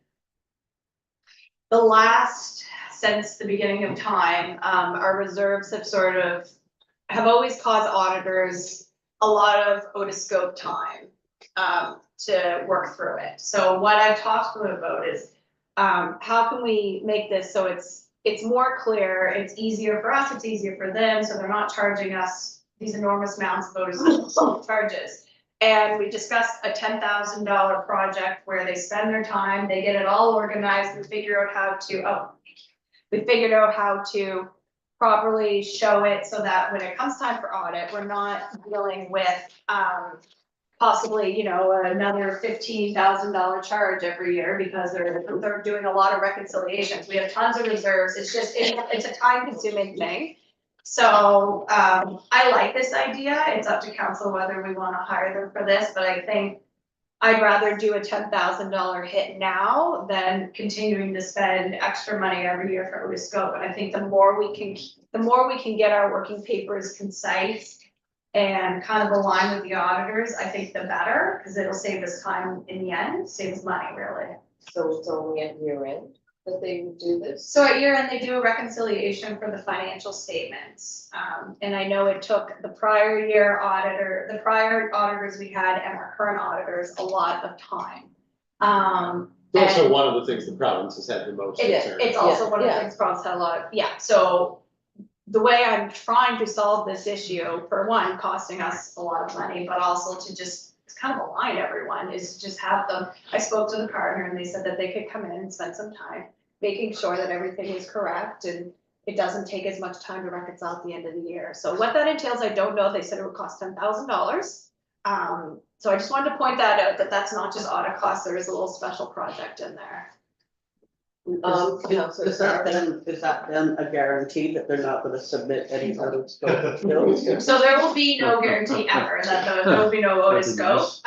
nice. I'm sure, I think, It might help us push back, but it's still. yeah, and I think you have to look long-term when it comes to auditors. This was our first year with auditors, with new auditors, and every year things will get better. Even the FIR right now is taking them a bit of time, but with years passage, we'll iron out those things. So the intent of any auditor is to just lock down the process with whoever their client is and sort of have it just annually, you can do it with your eyes closed, but it takes a couple of years of figuring each other out and figuring out the system to get there, so. Just to follow up on that, I'm being a little bit cautious about all this because we said exactly the same thing when we switched auditors before. So fingers crossed. Yeah, and toes maybe. Councillor Wilson. Yeah, well, related to that really, but we have about an 18% increase in staff charges for finance. Some of which is just inflation, I realize. So, and we've had a lot of sort of behind the scenes complaining about our town suite software. So do we have enough horsepower in the department to make this all happen? And do we have the right software running to make it seamless with our auditors? So note of the software, in fact, the auditors have noted in their controls letter that you guys haven't seen yet, 'cause it's in draft form, that Town Suite isn't the most reliable and and if someone who's seen many financial accounting softwares, Town Suite is not the most user friendly for analysis. It's great for inputting data, but for actual running reports and analysis, it's not where ideally it would be. For example, this budget is entirely manual, so, yeah, so, do we have the manpower? I think we do, providing that the priority, Maybe just speaking to the manpower, so there is, and this might there is a have come plan. up here, we just talked about the comms position. So with the finance salaries here, one difference you're seeing, there is an actual increase other than just inflation. And that is representative of a change that we're pitching. So there's a lot of job duties moving around. And we do feel we can do better, same number of people, but with a different formulation that brings in, because we currently have a vacancy, a staff person with a higher level of accounting expertise. So that is embedded in here and it builds on some previous conversations with council. But as to the specific changes in compensation per position, we will go over that in closed session. So I think once we're fully powered up, I think we'll be fine. We just So do we have some money in here somewhere to fix the software problem, or are we just gonna live with that? No, so I mean, essentially, the software problem is being attacked in two ways. The Audit and Finance Committee obviously is dedicated to talking about it this year. And also the municipality district of Chester has indicated that they are going to tender for new financial services suite. So, you know, those things are going to give us opportunities to consider alternatives. But yeah, it'll be next year's budget before we're talking about an actual like suggested change in financial system and what the costs would be. Okay. Yeah. Good, that was, I had the same. I mean, I hope next year's budget will include a change in financial system, because I think we all know that that's something we'd like to Yeah. consider. But- Okay. I have, to be in my bonnet of a dashboard that we can just look at quickly is not gonna go away Run something. very quickly. Yeah, it's, well, and a lot of our stuff is very manual right now, and Oh, you know, that's just- it's just. Yeah, I don't think we even have a suggestion as to which software suite is the right one yet. Yeah, So, yeah. now, once we switch over, we might need somebody in to help us with that, but I think for once we hire our new staff, I think we'll be fully powered up to handle all the demands. I mean, if we, like we have now, we have budget and audit running together, it's just gonna be a busy time, but I think we've methodically tried to outline what the new positions would be in the finance department to make it work better. Yeah, I just, would, you know, if we think we're going to be able to make it happen next year, Yeah. we might wanna think about some pre-positioning money this Mhm. year. Mhm. Just to Yeah, figure, that's to not, figure out what the hell we're gonna do Yeah, next year. good idea. I say let's throw lots of money at it. And that does a good job wrapping around to another point I wanted to make about these audit costs, which is the use of the operating reserve to cover unintended costs, right? So if you have something like the new financial system, you're gonna have a cost higher in that 1 year, just like with these extra 2.5 years of auditing in 1 year. And in those situations, in order to avoid distortions in tax rate, we would like to draw on the operating reserve to cover the difference. So this time, the extra audit costs are contributing to the operating reserve transfer that we'll get to in fiscal services. But it is something that I think council want to give more thought to, because as you will see in the course of this budget, we don't have much operating reserve. And we tend to run the operating reserve very low. And we talked about this when we talked about the financial indicators. The province would like us to carry a lot more in our operating reserve. But in order to get there, we'd have to charge more upfront and put it away for a rainy day. So instead of doing that, we keep the taxes low and we don't have that rainy day operating fund. And when it comes to putting aside money for financial services, you know, that's where we would do it. We would run a bit of a surplus, we'd put it in operating, and it would be there for next year. Counselor Wilson. So just as a kind of a what if, given that we've got a 9% increase in revenue and in turn inflation rate is roughly 2.5%, we should be able to put 5% of that increase in revenue away into the operating fund, right? Which is, that is quite a bit of money. It sounds nice. We don't have a 9% increase in revenue. We have an increase of less than 5%. The other stuff is conditional, so we have to spend it on the things that are associated. In the case of the RLC revenues, we have to have the financial capacity to actually provide those services. And that's what that's for. And in the case of the housing, we actually have to deliver on the housing initiatives that we're being paid for. So we can't put those monies in operating reserve.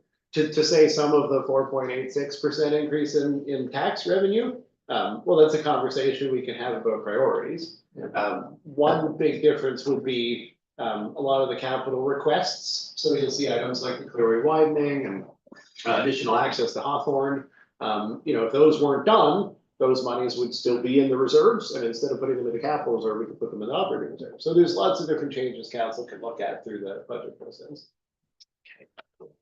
By weren't done, I usually just mean we shift capital projects 1 year into the future sometimes. It doesn't mean they'll never get done. Okay. And then I just wanted to point out something, it's a small change, but it's a decrease in expenses. Page 19, if you look under CAO expenses.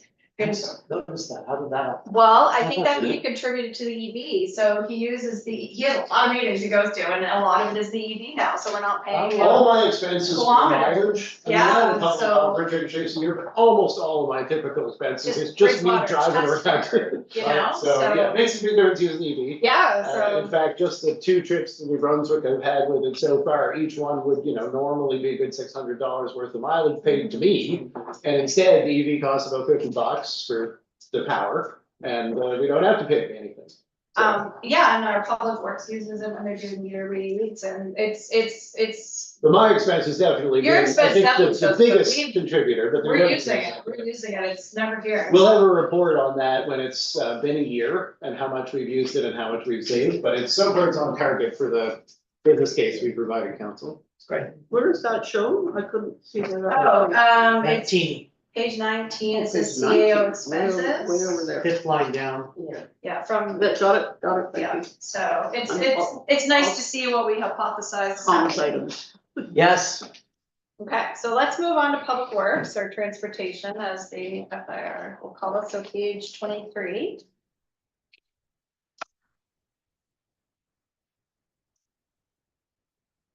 Or page 22, sorry.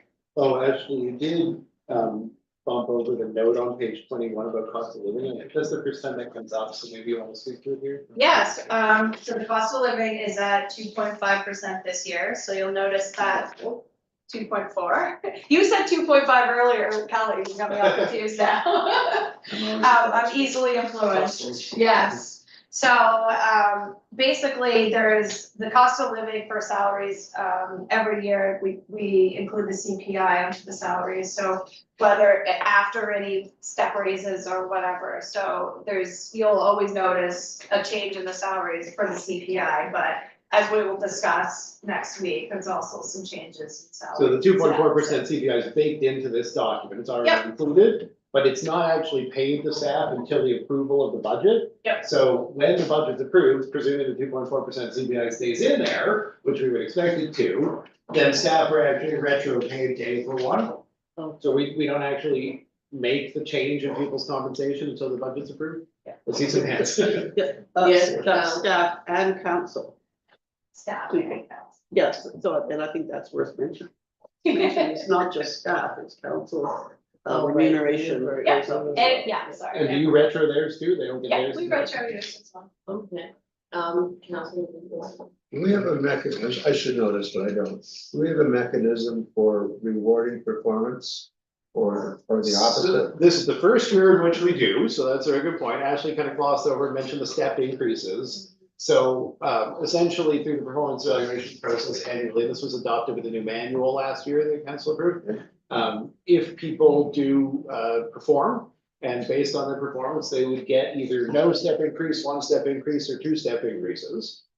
So that's the system that we have. Each step increase represents about 2% Yeah. pay. Yeah. So, typically a good year, you do what was expected of you. If your performance is evaluated positively, you would get a 2% increase. If it's been a difficult year and there are concerns, you would not get that increase. It's a COLA +2. And yeah, in addition to cost of living. And if you also had done, perhaps you went out and did some extra certifications, you did something that really brought great value, this really applies in particular to like water wastewater staff where they're obtaining additional voluntary certifications, then you make it a double step increase. And the double step increases also help to keep us cost competitive sometimes with compensation, so we'll talk more about that in closed session, yeah. And then the scale, Okay, the scale moves every Oh, year, it's right, because I 22. apply the CPI and that's the new base.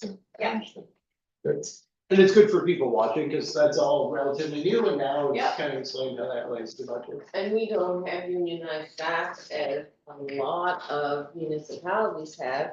So we have to keep ourselves competitive. I mean, or else we're just going to have turnover and turnover and turnover of staff. So even though we're not a unionized staff, we still have to offer comparable.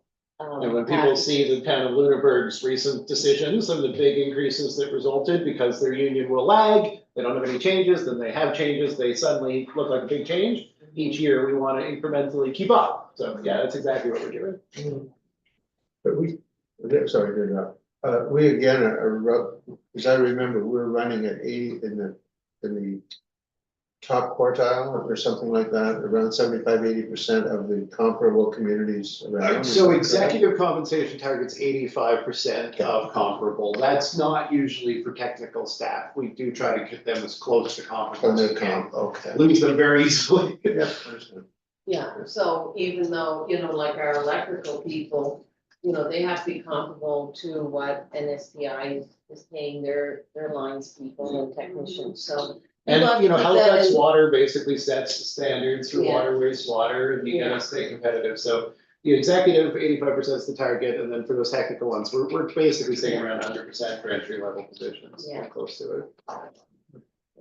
That's important to note, because, you know, and sometimes you just get someone through that apprenticeship or, you know, trained and whatnot, and they move on to, Costs more to hire someone new and train them up. And I think we'll still find that we are a place where people early in their career come and get some experience and move on, and.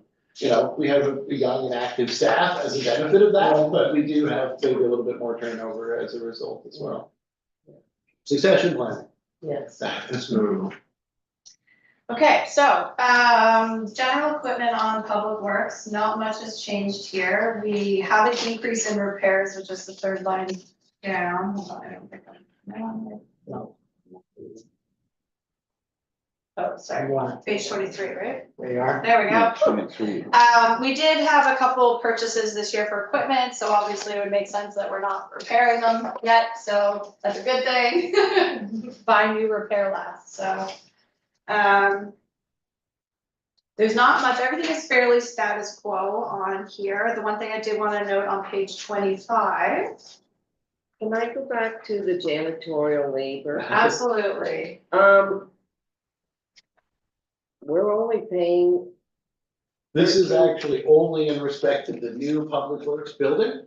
So it's going Oh. from 0, because the old public works building, you couldn't have sent a janitor into. where's the To town? a small hall? fee for the occasional weekly cleaning of the public works building, that's what that is. Okay. So you see janitor will appear under each building.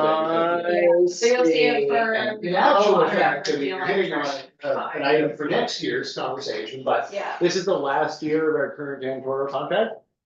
We did go to the market and found very little competition, and we extended the contract optionally for 1 year. So, we are looking very seriously at the possibility of bringing janitorial services in-house next year. So we'll do the cost benefit sometime and we'll talk about it. Janitorial. Oh, Yeah, so we have 1 more year on the contract, and we want to talk before the end of it about whether it is actually more cost effective having it be a contracted service or not, as we normally would review when the end. Is that the new I think public that's washrooms? right. Yes, and they're the largest janitorial cost driver, of course, Yeah, yeah. yeah. Yes, council. Insurance, must be the only place in the world that the insurance has gone down. Actually, all of our insurance, and this is another important point for the public, insurance costs for all of the NJSB partners, Bridgewater, Mahone Bay, District, Lunenburg, did go down this year. Because Oh, we, because the in the joint contract, purchase- went out oh, for a right, new procurement process and were able to achieve some reductions. So yeah, we did see savings. And, you know, presumably that's due to healthy competition, so that's great. we'll take it. Different sectors were getting good competition and other sectors were not, but insurance seems quite competitive right now, so that's been good. No, just not, go Jack. Those Wednesday night Maybe meetings just at the the end of the municipal month. insurance world is competitive, I'm not sure. Worth the question. Yeah. And then on page 25, tree removal and planting. So pretty much status quo from last year, 50,000, 30,000 for planting. 50 Well, it's status quo at 50, but this last detail is a big change. So last year we spent all of that 58,000 pretty much on maintenance work. And what we were catching up on was 20 years of deferred maintenance work. We had branches falling off trees on sidewalks and all kinds of trouble. So this year we finished what was the big maintenance catch up. So from now on, the electrical utility will have a fair bit of annual vegetation maintenance, of course, right, to keep power on. But the public works department is actually now able to really devote more of this towards planting. So actually, you're just looking to see the breakdown of the 50. So last year, all 50 was for maintenance. This year, 30,000 for planting, 15 is for maintenance, and then 5,000 for treatment. and that 30 for planting will leverage some provincial or federal contribution rather to plant even more. And if we have donations, we plant even more. So for the planting, that's for the purchase of the material, for the trees. Is that right? Yes, yeah, this counts contracted services, so like stump And removal. But stuff like also that. purchasing the material. Yeah, yeah, but it doesn't include labor, so you're right, it doesn't include our labor. And what about like the flower boxes and where would that show up?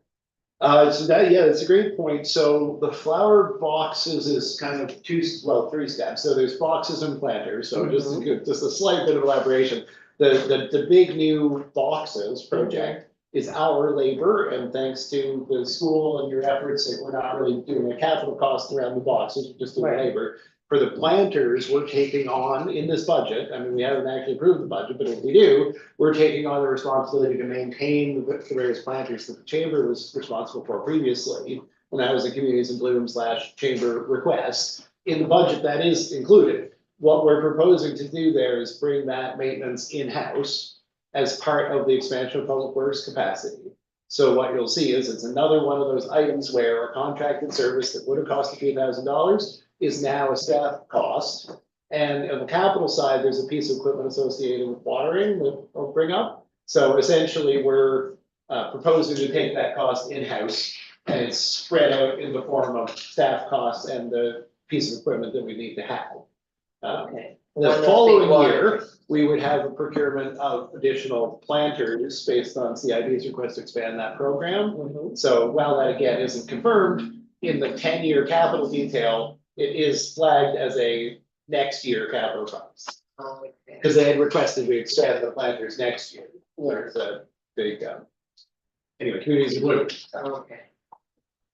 Okay, and then on page 20. Oh, also on this page, Oh, stormwater yeah. management initiative. So, just, I said I would highlight as we went through Yeah, where sorry, there yeah. were, big provincial and federal dollars that are netted out and not reflected here. Mhm. So I think this is a good example for that. So $107,500 in stormwater management initiatives represents 5 different engineering projects that council has previously approved for external funding application.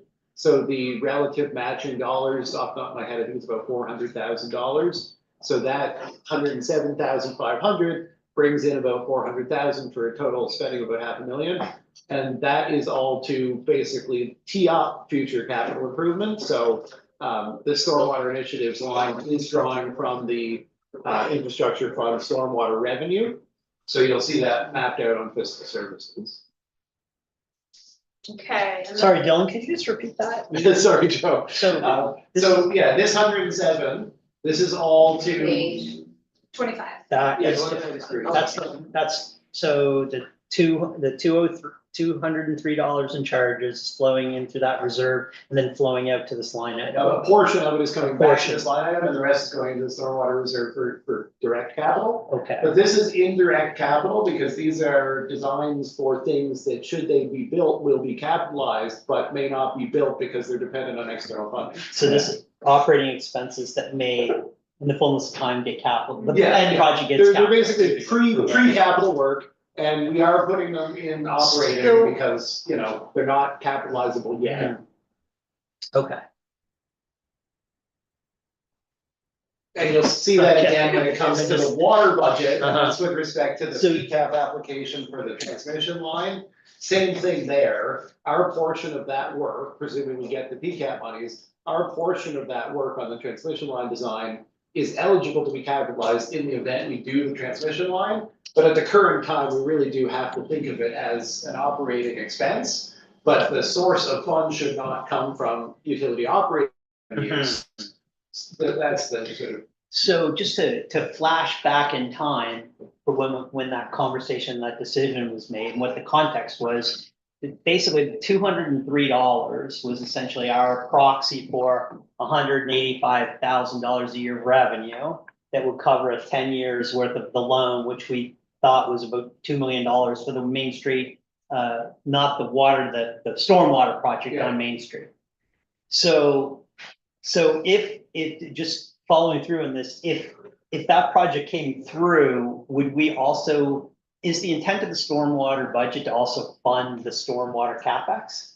Yeah, so you'll see it's handled in a couple of ways here. So it's coming in as one of the funds for capital allocation, that fiscal services sheet that Ashley will get to spreads it out in that way. So when we get to the 10-year capital investment plan, you'll still see the capital investment in stormwater. When we calculated the number, it wasn't actually just based on that one project, it was based on the 10-year capital for stormwater. Uh-huh. So when you get to that, we'll see that that's still the expectation. In this year, because we don't have those costs yet in actuals, it's going into reserve or it's going into the studies and plans. Fair elements. enough. And then in the future, the studies and plans elements become capital work, become debt payments, still need to draw on that same line. So I think our calculation still works, but we probably do need to reevaluate as we go. Like, so last year in 2024, 2025, we billed out the $203. We collected the $180,000 in revenue, but we don't see that in the status of funds in the stormwater reserve yet.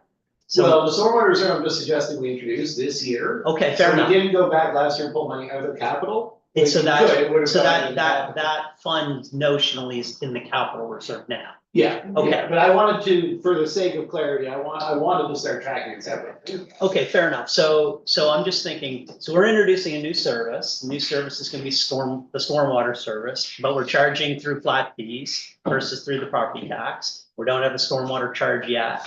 So this is how in the early stages, we're getting at Yeah. that check. And it represents, like, this basically, that charge unlocked a huge amount of potential. Like, you put on that charge, we were able to get like $400,000 of matching federal and provincial monies. And now we get studies going on all over the place about Yeah. the next level of No, no, it's- infrastructure that we'll need to it build. was- I think it was a good deal.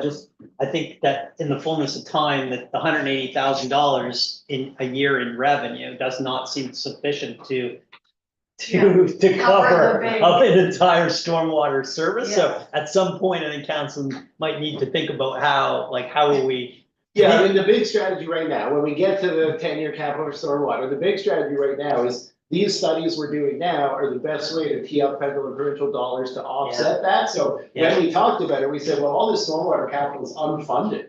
Yeah. And we're gonna actually have to pay all of it out of pocket, but we are now trying to find matching monies to reduce those. So, you know, you spend the money to make the money, but it's been a generally successful strategy so far. When we get to the sample, capital investment plan, we'll go over that in more detail. I know actually it's easier to get through some. Yeah, and we'll be taking a break in about 10 minutes just to stretch your legs. Just our 2-hour, or refresh your coffee or whatever, so. For both. All right, You know, probably can get before. that. Yeah. yeah, let's wrap up Public Works. I just wanted to show on page 26. Our roads and streets, we were under budget for what we, for the year. We did, however, go significantly over budget for salt. So we budgeted about 26,000, it was 48. I We all mean, know why. it's no surprise why, but just FYI, I'm really hoping for a nicer winter this year, so I brought the budget down to. Well, we what- also have a big stock of salt. We have a big Because we were stock, expecting that to continue, that freeze up to continue. Jonathan was like really stocked up on but, salt. yeah, Jonathan doesn't mess around. But Which is good. thankfully, March was way less icy than Yeah, February. so we have salt, but I'm also really hoping for a nicer winter, so. But your 18 is less than the 23 even from 23. Well, that's what I was saying, is because we Because now we have a have big salt. stockpile of salt. Yeah, so because we that- ordered so much. I wanted to say, it's not just Ice Ashley issue. hoping for a better year. It's- It actually Okay, is. yeah, a consequence. yeah. That's why I'm pointing out that Jonathan bought a lot of salt, because Ashley, it's not just about every We, better we year. have salt left, but Yeah. I'm also hoping for. a Okay, better so it year. wasn't just hoping. So Yeah, it's not just. Yeah. you got a whole lot of inventory. Yeah. Correct, that's- exactly. Great. Okay, let's move on to protective services, page 29.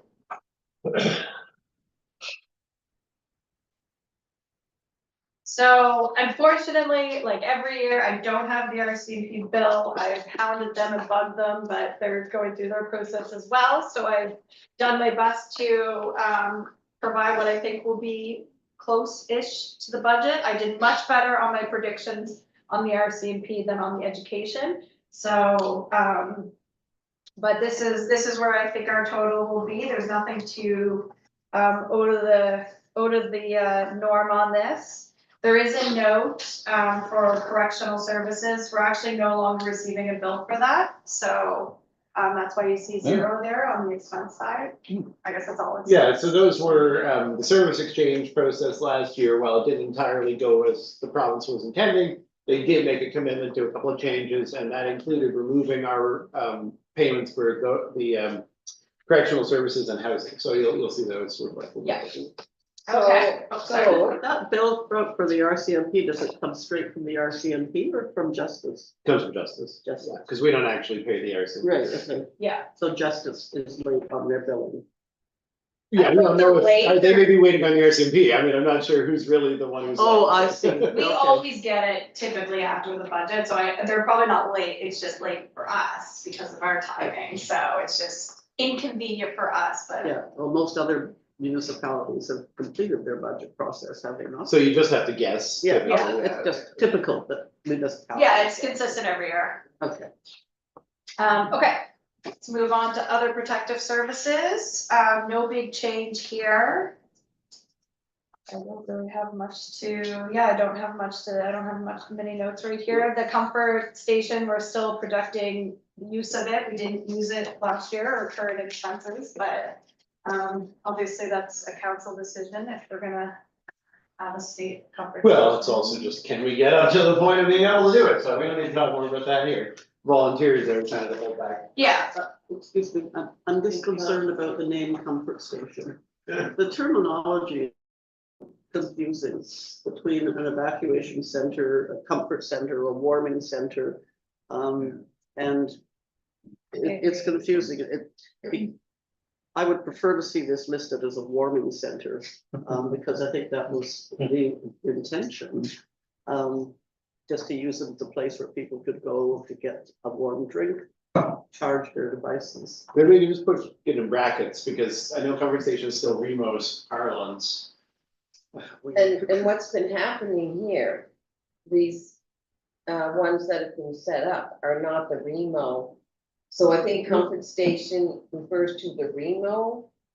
The terminology conversation is Remo's terminology, but Yeah. this is just our use of the fire station, as Penny said, for warming and other types So of. there were a couple of times, there was like a cooling day that the Nows offered at the. Yeah, and we then- didn't compensate, those were just them coming in as volunteers, yeah. so there was no So- cost.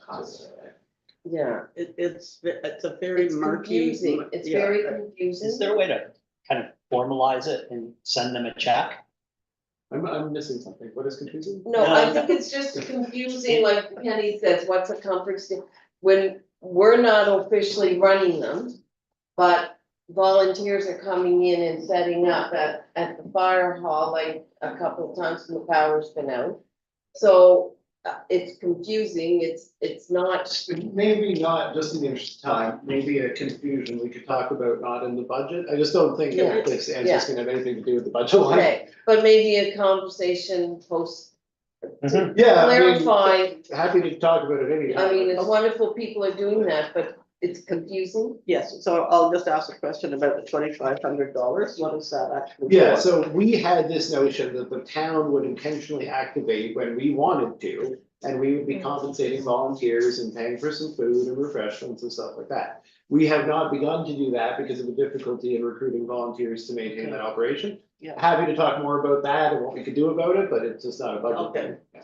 All right, comfort brackets warming station. So it's in the budget, just in case. And I. Because it is our plan to do it, Yeah. we have yet to Okay. succeed to do that. Thank you. Okay, next, 32, page 32. please. So the one thing I want to put out, and I alluded to it during the RCMP discussion, is the education. We also don't receive that bill often before our budget, and as much as I tried, I didn't do a great job estimating. There's a substantial difference between the 523 and the 594, which is the actual expense. Dylan and I sat down, put our heads together, which is usually better, and we figured out, I think we figured out exactly how they're calculating it. So, Yeah, well, we were just being a change of assessment, that's gonna be the closest thing. yeah, so I hope this is a good number that drives the budget a little more accurately on this side, but again, without the invoice, you never know. It is remarkable to see in 2 years that that has increased by $130,000, but reasonably speaking, it is relative to the growth in our assessment base, so we have also seen a significant growth in our assessment base. The other thing I want to point out is the debt charges. They've gone down. All the fire has been moved over to the fire this year, so. That represented the gradual phase in of the full cost of the boring for the fire station through the increase in rates by ½ cent in each of the last 2 years, that was the plan. Yeah, so we moved over part of the principal last year and the rest of it this year, and now, so you'll notice on the fire budget, all of the hall principal interest and the station principal interest are all for within the fire So budget. this and year's it's not proposed being fire allocated rate by is the- actually covering 100% of all associated Yeah. fire-related costs.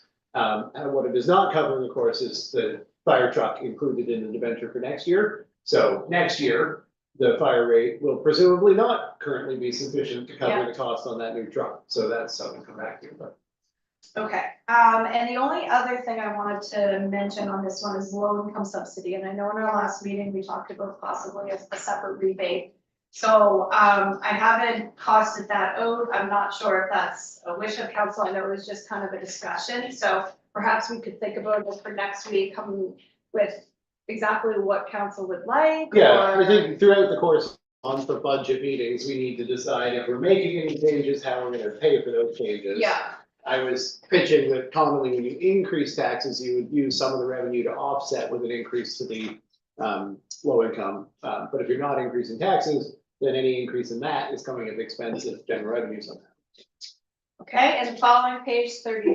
Wait, before you move on, Yeah. what's the next item below, the reduced taxes, section 71, what's that? So that represents actually having bylaws that forego specific taxes that are detailed in the subsidy section. So that would be like the Like the Mulvey museum. Center, the museum, Yeah, like we're Oh, foregoing taxes. yeah, so Oh, we're, they're not paying. And we forego our own utility taxes, too, Yeah, right? And yeah. We could tax ourselves, and we don't, so. Save on paperwork. Okay, and then 33, and there's actually a detail of that penny at the end of the budget, so you'll be able to see that a little bit, a little clearer. So these are kind of what, go into, part of it goes in the status of funds, this is how we allocate between each reserve, what monies we think we're gonna be spending or not, this is to and from, so on page 33, it's transfers to these funds, and on 34, it's transfers from these funds, so from these funds would be because we're spending on a specific thing, and to means we're funding it, and kind of increasing the, And to Kelly's point about when brackets are confusing, on page 34, the final number of the 178, 158, which goes as a negative, that represents the net contribution to reserves as a consequence of this year's operating budget. It's not a negative, it's a net contribution of 178,000 positive. But to the operating budget, it's $178,000 expense. So that's one of those brackets are confusing items, and we'll see what we can do about that to make Yeah. that more clear. But what it really represents is the net of the transfers to and transfers from. So, if on page 33, if we look at the new numbers, this is essentially your reverse engineering of your capital out of revenue line, Dylan? Like, so normally, like this page would be used to draw down upon the capital related revenues. And essentially, we're doing more than that, right? And we're doing capital, so funding these reserves to this level would require tax revenue as well, right? Not just the capital revenues? No, so on 33 transfers to reserves, all of the transfers to reserves that are shown here are transfers coming out of that Those pools. funds to allocate the capital. Right, so, okay, so just bear with me for 10 seconds. So we're taking under stormwater management, we're billing out 175 through the $202 multiplied by the 900 units, right? That's our 175,000 we're generating from the stormwater charge. And all you're doing is you're dropping that into the reserve, and then you're going back to the earlier page, you're drawing out 100 of that for the studies, and then whatever is left over is in the The reserve. very last page, Joe, if you want to flip to the very last page of the document, that's your capital allocation guide. On page 56. 56? Yeah, I think that's what you want to be looking Yeah, at. yeah, okay, yeah, fair enough. Transfer tax 175,931,701. Yeah, okay, so the principal is coming out of there plus 150 for 43. so this is Recreation. without increasing taxes, this is So- the balance. so- as is. So why? And you've heard this rant from me for many years, and so why are we drawing out into the operating reserve? from the capital Yeah, revenue. well, it's a source. great point. So this has all been deed transfer, right? We've always capped the two operating reserve transfer at the deed transfer budget. We've never used infrastructure funds, only deed transfer. Basically because the number of special operating initiatives that we've had and the need to maintain a razor thin operating reserve balance has left us having to top the operating reserve on a continuing basis. And one of the signs of stress in needing to increase our taxes is the fact that we have been contributing an increasing portion of the deed transfer back to operating. So for the last 2 years, it was 100,000, which you've always pointed out, Joe, like, Yeah, geez, we're budgeting 175, well, we keep the 75 for capital. We'll take We it. wanted to keep all of it. Yeah. This year, it's up to 175, 175, which means only extra, we do Okay. expect to come in at more than 175, obviously, we're very cautious. Only funds from deed transfer over the 175 will actually be capital this year. And what that represents is basically Ashton and I plugging the lack of a tax increase. Right, Yep, that's what it represents. okay. And it has for years, so so- it's getting more tight. So, I mean, I really do appreciate the clarity because this is, I mean, everybody knows where I stand on this topic. I've always believed in the separation of to be able to communicate to the community like succinctly, like, oh, this, you pay your property taxes, it goes to operating, you pay these other fees, and then we get these other investments and it supports our capital. But now we're seeing like more of a blurring of the line, Well, which is something Kelly's been talking about for years, right? But what's the point of this? The 1.11 only goes to operating. That was very, very true. What's happened over the years is that It's insufficient. we wanted to take the deed transfer and put it to capital. And over the years, because we've held that base tax rate, the deed transfer continues to contribute to operating. So you're certainly right, no operating is going to capital, but the reverse, our best practice of contributing So- deed transfer to capital has been slipping a little bit each year. So I think that to the degree that, so how much of the operating, are we net drawing down? Where was the earlier slide that we talked about the reserve balance? Are we actually drawing down on the operating reserve, or are we Yeah. building it? We're drawing it. We're drawing it. Even with that, we're drawing it. Okay, well, Now, we're drawing it down for the extra audit costs and one-off costs, it should be drawing it operating reserve. okay. But the net effect is not. So it's not this is going to lead me to like a lot of hours of contemplation on this topic about, are we accurately reflecting the operating costs? Because the balanced operating budget is being balanced on the back of favorable variances on the deed transfer tax. Yeah. Right. And almost every community does this. No, fair right? enough. But you've always pointed Listen, out that Mahone Bank I'm attempts with- the best practice I'm- in dedicating that to I capital. understand, and I think this is absolutely not a criticism. I'm fully No. appreciative of the realities of you gotta pay the bills with the money we have. All I'm suggesting is that it's a departure from our historical practice, which is also fine because you gotta keep up with the Joneses. But I gotta make sure that my messaging is accurate. And I think it has historically been accurate, but at this point where the deed transfer tax is not going entirely to capital, 175 of it, or the entire deed transfer budget is now going to operating. Which requires a motion from council, Well, the Well, motion is. it's- budget. I mean, it's, only for the capital. No, it's okay. no, I mean, These reserve transfers, Here- when you approve the budget, you will be Yeah. approving these reserve transfers in the budget. That is how it works. well, that doesn't give me comfort, but maybe we'll just think about this a little more before we weigh into it too hard. Yeah. No, we wanted this to be one of the big bits of But this news is- this morning is, we've been at 100 of 175 so you basically get the transfer, it could be way more than 175, we consistently come in on 175. The last 3 years, we've said of the 175, we're gonna take 100 to the operating reserve, we're gonna take 75 to the capital reserve.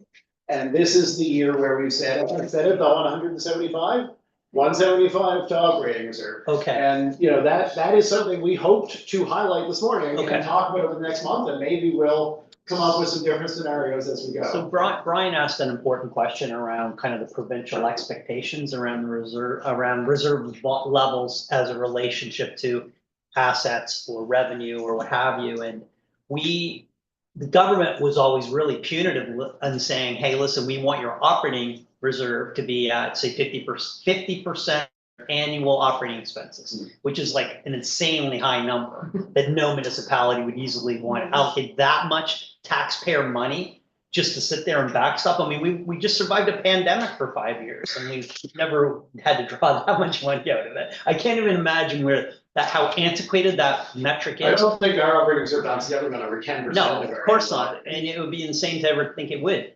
But the government also has given relief recently by saying, hey, listen, we're not gonna really bang you up on what you call operating versus capital versus, you need to legislatively segregate some things, but the rest of it's all just one big pool of money, and we're gonna leave it with you, the town, to figure out how that should be best administered.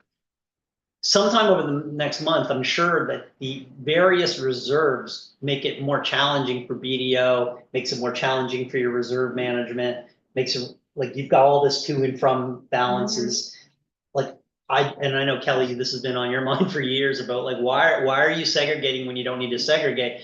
I've always historically pushed back hard on that, not having the segregation, but I think I'm now realizing, like I guess I'm open-minded to the conversation, Dylan. At this point, if we're taking all the deed transfer tax and we're simply using it on operating now for the first time, like what's the point? Well, What's the the point of simple having? thing to do is just get rid of the mechanism that flows it into reserve and just allow deed transfer revenues to be Yeah. general operating revenue. Which, as I said, I don't know of any other community that has the best practice of automatically transferring all deed transfer revenues to capital. Like, that's an excellent thing we've been doing, but generally it isn't something municipalities are able to do. Deed transfer tax just goes in general revenue like everyone else. Is it a But policy? even though Is it a we're policy? budgeting. No. Practice. It's just a practice. It's just practice. Even though we're budgeting 175 in, 175 out, I still put it in and out. We just Yeah. take away the in and I don't out know. and leave it in general revenue, It's a- that's what everybody else would do. I mean, it's a problem, right? I mean, like I said, I'm gonna lose a lot of sleep over this because I do think that it's essentially we are subsidizing through deed transfer tax operating expenses that should be paid for fully by tax base. According to our best practice, which I would love to come back to, yeah, but that would mean increasing taxes by about 8%. 100, yeah. How much? 8 cents. 8 Well, cents. 7 cents on residential and 15 on commercial. Yeah. Just to be fair. Well, yeah. I mean, when you look at Yeah. other communities like Bridgewater, when they've confronted the same question a couple of years ago You in don't, Bridgewater. you don't That's lose, what they did in Bridgewater. Yeah, They you said, don't well, lose- look at the trajectory of our reserves. If we don't make a change, Well, we're gonna need to do something, and they did that. So we plan on doing a reserves policy this year. That's one of our goals. And, if we don't do that, right? If we don't moderate, so we continue to do that. We continue to take all the revenue from the from the capital sources. we can't go any further. We're not allowed to go any further. The infrastructure charges need to go to infrastructure. Deed transfer was the last thing we could do that with. And since we have no more area to. So, so why does this matter? So $175,000 budget notionally should get us, on average, we're getting what, 70% subsidies of our projects, give or take? Yeah, I think it averages 50 because we do a lot of small unsubsidized. Okay, let's call it projects, but 50. yeah. So $175,000 in capital leverages $325,000 worth of projects because of the match. So like in not having the matching money, like that's where you get your equity that Penny just spoke about. Like Yeah. the equities come in from our ability to provide the matches. And if we don't have any money to provide the matches, you're leaving a lot of leverage on the table, a lot of equity on the table. Anyway, preaching. And also, the best practice that we've had enables you to say that the base tax rate only covers operating. And it would be nice to keep saying that. It's still true in this budget, but eventually it wouldn't be true anymore. Right. The base tax rate would be coming up short on operating. Anyway, I'm glad you clearly, Yeah, like you no, I mean, it's clearly, important because very we've been asked helpful. to present what we've presented, Very and so this all very does tie helpful, out. very but- So for anybody who's wanting to see the relationship between the pages 56, which is that capital allocation, and fiscal services that we were just on, actually I've lost the page number. Those do need to be seen kind of together, they're helpful to look at Councillor together. Paul. Yeah, Jerry mentioned that the reserves are the place where the funds come from to contribute our cash share of projects. Mhm. But we just went through other pages where we've got budgets allocated, say for stormwater management initiatives, 107,500 for 5 projects. So we have some of that. So that 107,000 is actually coming from the stormwater infrastructure charge. So while it is showing up in the general expenditures, there's a corresponding revenue. Oh, Yeah. okay, Yeah. okay, It's just the okay, net. We're just showing the net. The Okay. net is the two. okay, Right. okay. Anyway, it's an interesting conversation. I think it's like pay now or pay down the road, right? Yeah, that's exactly it. Well, and I really do, I like to be able to highlight the transfer to from and the resulting contribution to reserve in the budget. Like the budget still does add the $178,000 to reserves. But what you want to see is all of the to and from, because in practice, the money doesn't actually go into reserves and come out in the same year. Like in practice, we just take the net of it and put that in reserves. So it's significant to know that what we're showing here is just in the current year of the monies for infrastructure. We spent some of it on studies and plans and things in the current, and we put some of it in reserve. I mean, that's the net effect of that. It just, money shown for the sake of clarity, and to hopefully keep our eyes on the long-term trend. Yeah. So I mean, it's good to have a budget that shows that we're adding $178,000 to reserves net of everything that we're doing. Now, when we get to capital, we'll see that actually with that 178 net gain, we're looking at still spending $900,000 on capital. So obviously, we're not gonna have a net gain overall, but with capital, that's coming out of reserve. But that should be, capital should be coming out of reserve. Can we take a short recess for people to stretch their legs and refresh? So, we need Kelly to take off the YouTube, pause it, or.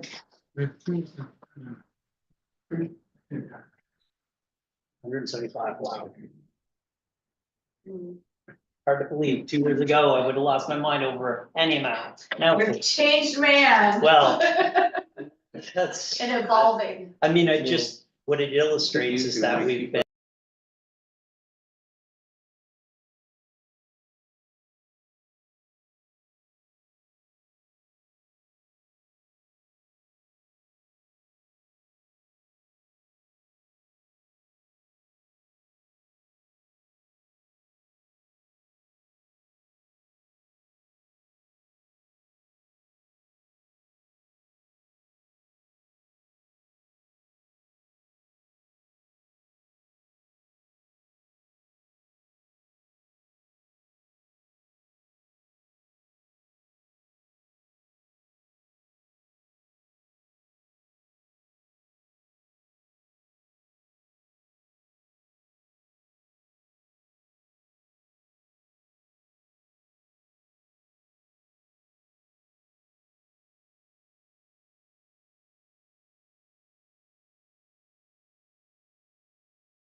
chemical. It's okay, I think our audio is back on the YouTube now, as far as I understand it.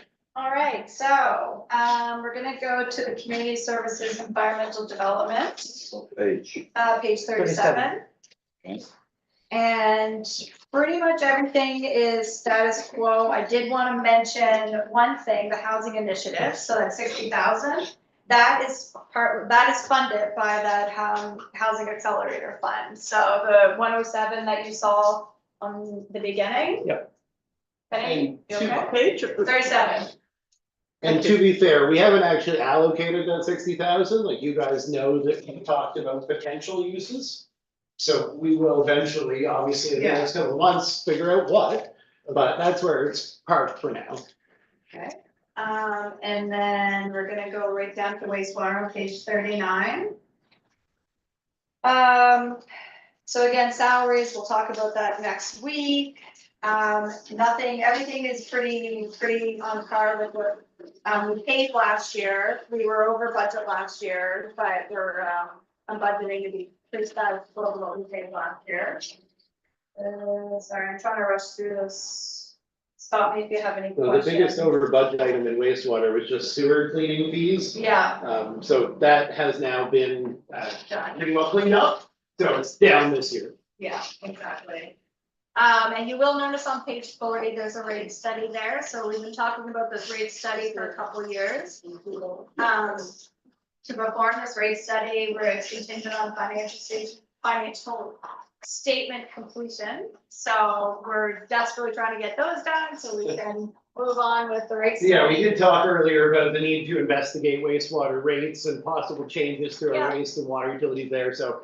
As Ashley points out, we just haven't gotten to it, but hopefully this will be the year. For Hopefully. next year's budget, we'll see what we'll do. So, So, no, please go ahead. so who does that $10,000 go to? So there's a small independent consultancy that basically does all the water, wastewater studies around Nova Scotia and has for, until these guys retire, which we don't want them to do. So that's the company that has, provided the quotation, and they're really kind of the only game in town. Yeah. And then we go to the UARB. Yes, yeah, but so the fees for the UARB would just be the same consultants answering questions.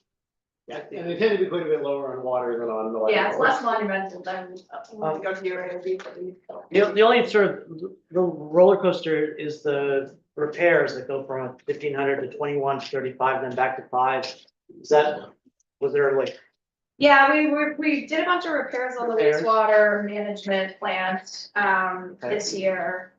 I could get details on that, but I'm trying to rack my brain on what that was, but I think we worked on the outside, we added. Does that ring a bell? Oh, there we go. That plan was there. just 40, that line item that goes from Yeah, 1,500 it's to a 21, 55. 35, then down to Yeah. 5. Yeah, I think you did even have a note about, this is dredging.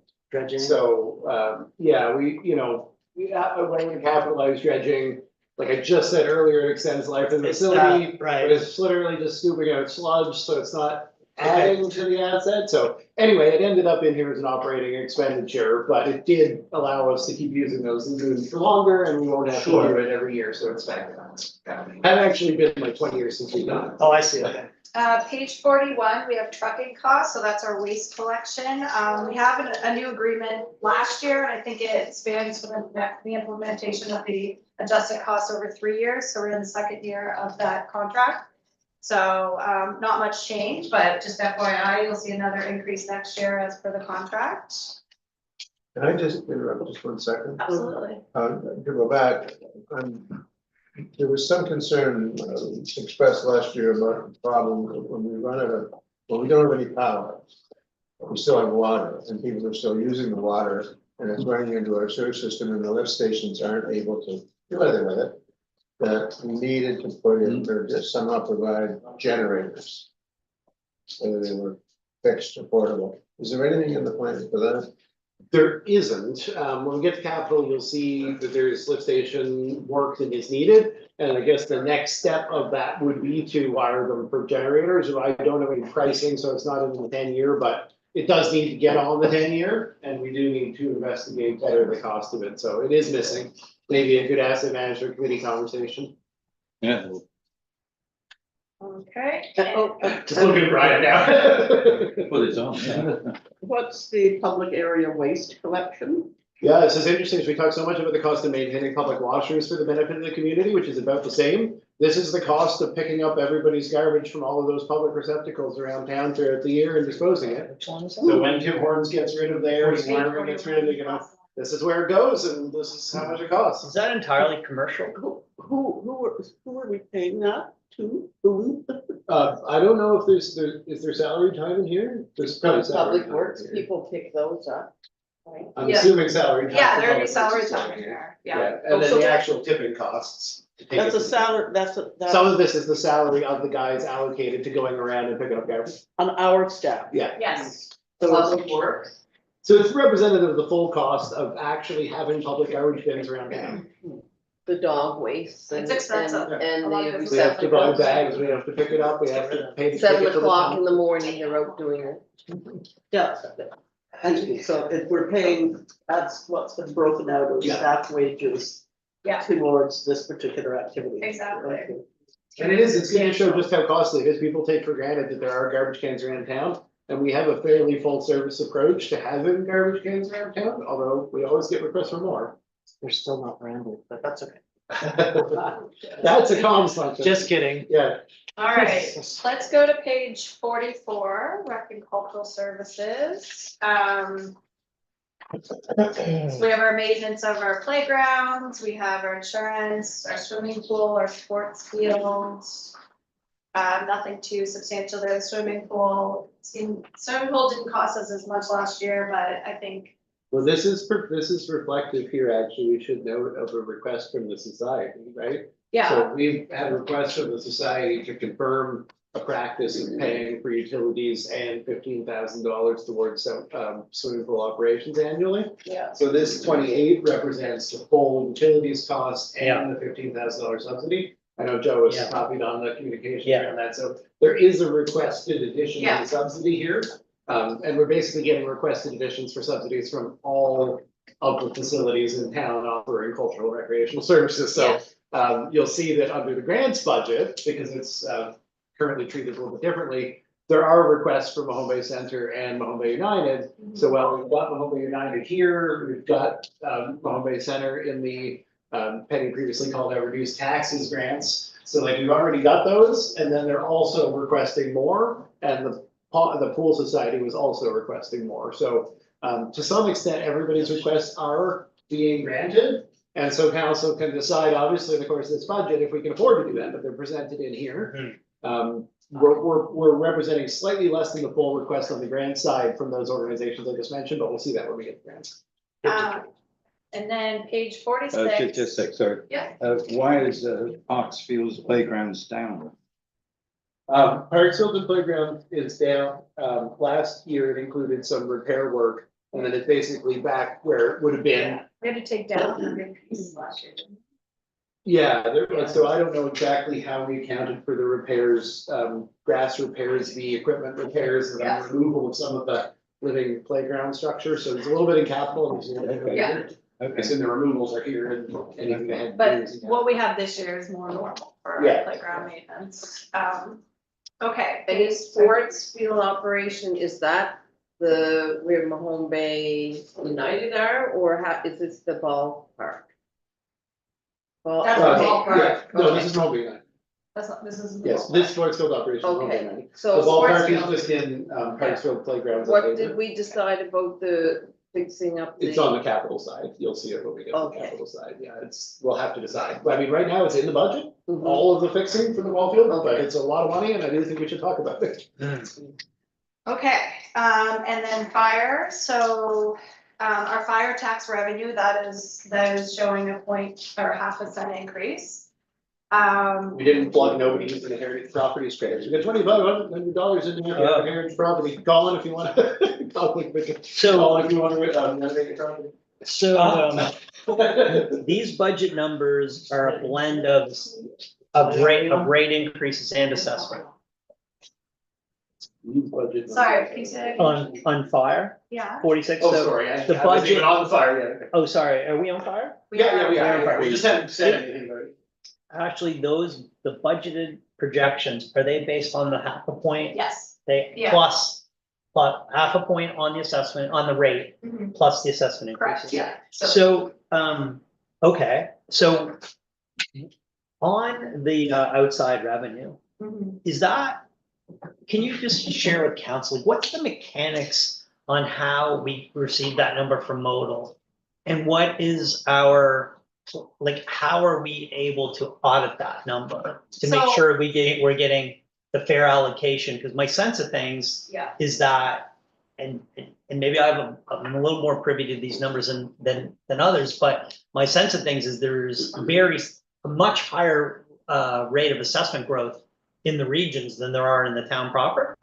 So I'm a little curious why we have the same metric between the town's assessment growth and the regional assessment growth. I would have thought that the regional assessment growth was actually higher than the home base. Yeah, and you actually mentioned this point a while back, and I reached out to the individual that sends us these, free assessments on the annual basis to calculate the change on, and there wasn't really, too much willingness to send any backup on it. So I don't know if that's maybe something that, So the ahead. 8.45 versus 8.54, I guess those represent a 0.9% variance in higher assessment growth outside of town than in town. I think that is reflected, but a 0.9% I'd say is an understatement. I think it's probably been more than a 0.9%. So one thing to say is that the TAN and MODL are in the early stages of discussing having a fire services agreement, which would enable us to really nail down the MODL contributions to fire services. So maybe that's the way to look at it, because right now we're shoehorning ourselves through a process intended for volunteer departments.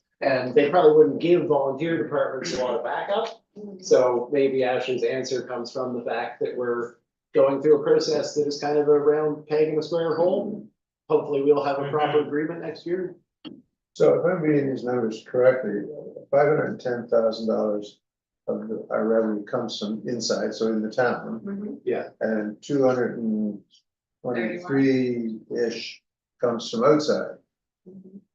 So the 50%, 55% that we always talked about is currently not accurate, is that? No, that's just because if you flip forward to page 49, you'll see the water supply hydrants there. Yeah, it's the hydrants, So you right? gotta knock that back off. Okay, Yeah. all right, so you take that off Yeah. and get back to the. So 50. we're just charging a hydrant rate plus a fire rate. Okay. We're not- And I think the other nuance, Kelly, on that ratio is the donation budget. Right, So if you look at 2024, 2025 unaudited, you'll see a kind of a split from last year, which was 471 on 857. So that's, it's pretty close to 50%. yeah, But understood. I do wonder though, we don't have to talk about it today, but I do want, like, we can avail of a study, like we could just send a letter to PBSC and say, here's all the houses that we think are in the serving area, can you just send us a file on the assessment value? Like, I would strongly encourage us to avail of that opportunity. We'll have underlying discussions about the. It would be, because my sense of things is there's no, how do you know that the regional portfolio is accurate? Yeah, absolutely. Anyway, Nope, that's a fair point. So the only other major change here is under the debt charges on page 48, and that is the moving over of the principal for the fire station. Maybe we should say on page 47 before you do that, just, it's only $8,000, but Oh, we yes. have talked for a number of years about ways to provide an honorarium that would offset some of the, I guess, like duties of officers with the fire department. So most of that's falling on Adam, the chief. But we have generally felt that it would be good if there was an appointed captain who was the safety officer and perhaps an appointed captain who was the equipment officer. And that those things do require work and time and could be given additional honoraria. So we basically put the 8,000 in again. We've tried this before as an offer to Adam that if he or others want to figure out those duties, we could have some honorarium to reflect the extra duties, because they don't want to be paid more. They feel like us, offering them more, is incongruous with their nature as volunteers. Yeah. But they all give up, in particular Adam, a lot of time they could be spending earning money And it's reasonable to provide some compensation when they do those extra duties. So that's what this 8,000 is for. I just wanted to point out, we haven't worked out yet whether it's going to chief or officers or a combination thereof. But we do feel that it would help offset the time commitment. 'Cause Can that be part of our succession planning that we hope to do with the fire? Definitely the idea of captains having associated duties like the safety or the equipment would definitely help sort of like get people set to be a chief. Like it definitely Yeah, help them yeah. to, because right now the chief's kind of doing all of that, and where to the extent that other people do it, it's not necessarily associated with the officer roles. Mhm. And I did talk at an NSFM to someone who says there is a fire service study that's planned to go out, and we should probably hear from them sometime in the next few months. And Regional or provincial? provincially, that they're going to be doing, and I mean, it would be an eye was opener as to the incredibly low resource levels of most fire departments, so Yeah. I hope they do that. Yeah, Okay, and Just a question, the outside revenue, 231,000, that's from the outside services provided. blah, blah, blah, blah, blah. yeah, But the debenture cost, page 48, all inclusive is 338,000. So outside is funding our debenture costs by 2/3, for example. But outside is contributing equally, the donations are taking off the fire hall principal and interest, so those are covered by donations from the fire society. And then the remainder is split. I'm not sure if I Yeah. answered your question. so, the fire society is purchasing fire hall. And providing an annual, I guess, donation is the way they done it. Yeah. So what we pay for the fire hall is being reimbursed, by the society on an And annual the station basis. expenses should be appropriately shared between inside and outside, like that's how it's meant to be. Just where's the society, that's it. The society's in in donations. Oh. Second page, so okay. last year they raised $152,000. And then they sent the town a check for 55,000, which covered their portion of the principal and interest payments on the auditorium, which is why we have one debenture, but it's, or actually we have. We do. We have two debentures, Yeah. yeah, two debentures, and they, Yeah, so I guess that, Kelly and I were talking about this yesterday, it's like, so these, when we look back in time and thought about the auditorium and we didn't approve it, and then they came to us and we shook hands on a very fair arrangement. So the town's essentially in for 500, we made a $250,000 donation towards the auditorium, and then we backstopped the loan, and they had $250,000 in cash. Yep. And we funded the project. But if you think about the fundraising power that they're enjoying now, like it's dramatically higher than it was in the old building. So now they're raising $150,000 a year, although I think you're budgeting appropriately 80. yeah, But what's the moral of the story? It's a lot more than 50 grand.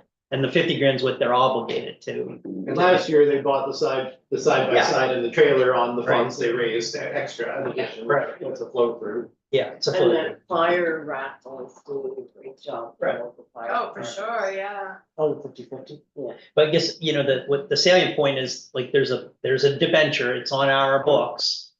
Everybody sees it, but it's essentially not being paid for by the taxpayers, it's being paid for by donations. Exactly, so, and that's on page. And their 48. prediction was it would be, taking maybe a third off the overall donations, very worth it in the overall, effort to.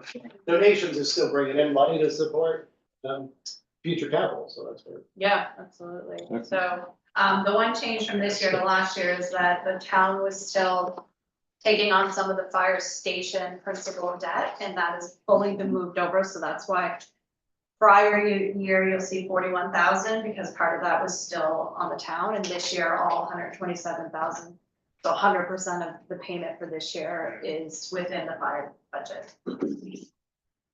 So again, that's to coincide with the 0.5% increase to pay for that. That's all I've got to say about that. Bill, you're gonna have to talk really fast. Yeah, well, I can talk about the cemetery really fast too, I just want to briefly mention that's in there.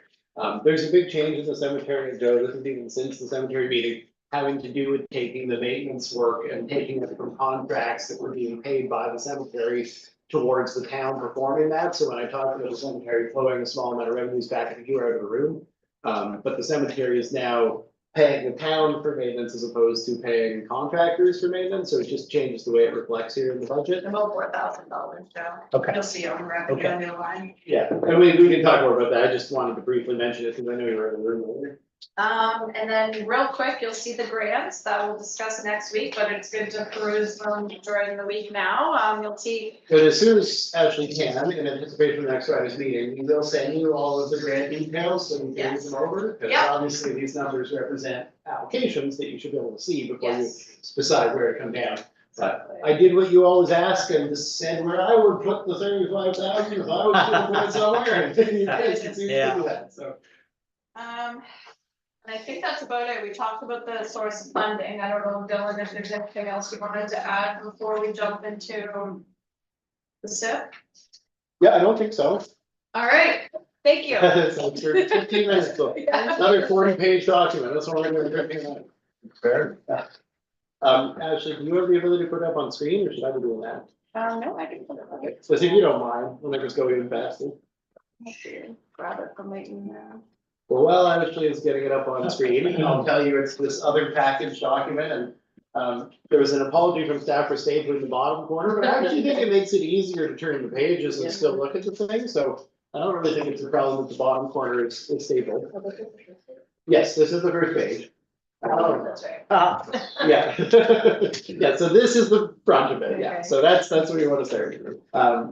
So I broke out the Edgewater project, usually for future years, we like to spread all the different costs of capital between the different areas, so like a big project will include water and wastewater and paving. And we like to show them separate to kind of get a sense of how much we're spending on renewal of different asset classes.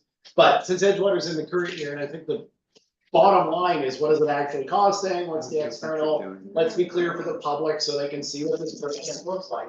So I started with Edgewater, so this will help you to see how this document works. It's a very large spreadsheet, so it actually covers 3 pages, but to be accessible, we had to print it this way.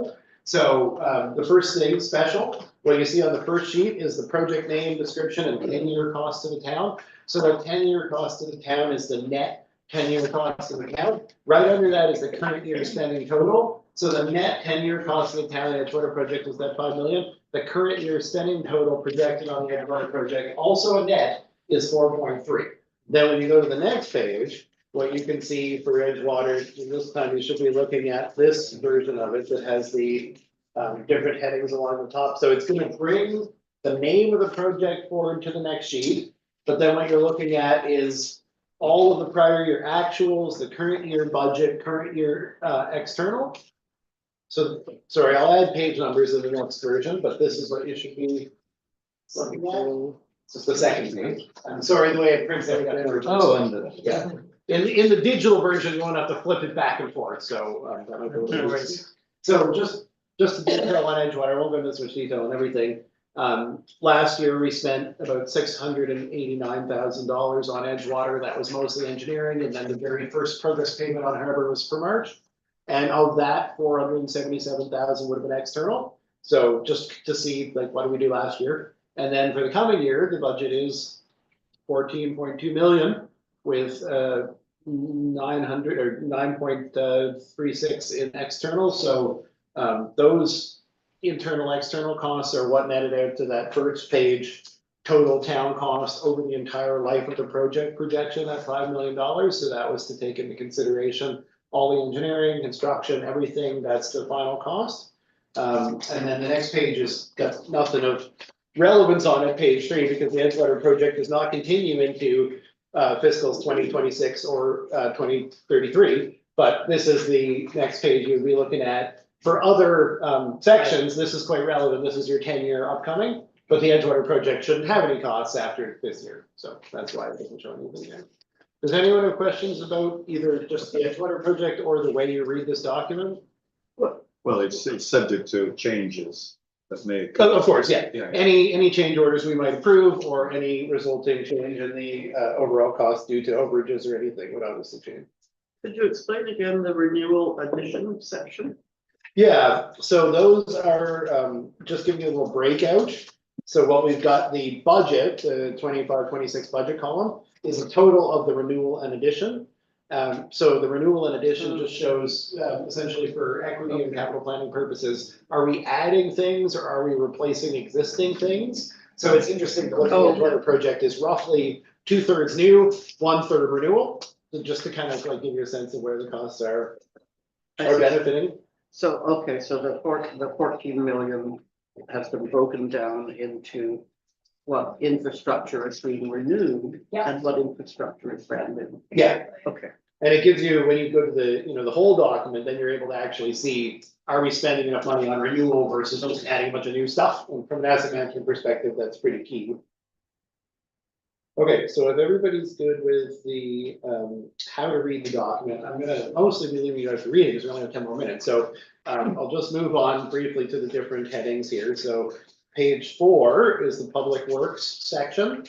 So the first document, the first page of the Public Works section you should be seeing is this one. So Ashley's got that up on the screen also. So that one is your names, descriptions, and tenure costs for Public Works. There's 11 prior year projects from the past 3 years, just to give you context on how those associate. There's 4 current year projects in the current year, and then there's 3 future year projects over the next 10 years. Public Works budget is equipment and facilities. It's not the actual transportation assets. So mostly this is about our efforts to get our fleet into good shape. And interestingly on that, you'll see the prior year spending total of $735,000 over the last 3 years was mostly on overhauling our fleet and equipment. So that's where the town equipment reserve is being used. So then the next page is still Public Works, but giving you that breakout year over year, like I just spoke to. I'm not gonna go over the details here, but you can see with the Public Works Garage Office project, I just wanna highlight, so this is the page that I'm referring to, it's also on page 5, I will add page numbers. Watch the screen. Yeah, just watch the screen, it's the easiest thing, Colin, I think, actually. Yeah. Yeah, and that's a good point, you can all just watch the screen if you prefer. I just wanted to highlight the 24-25 budget column, it's basically right in the middle of that page.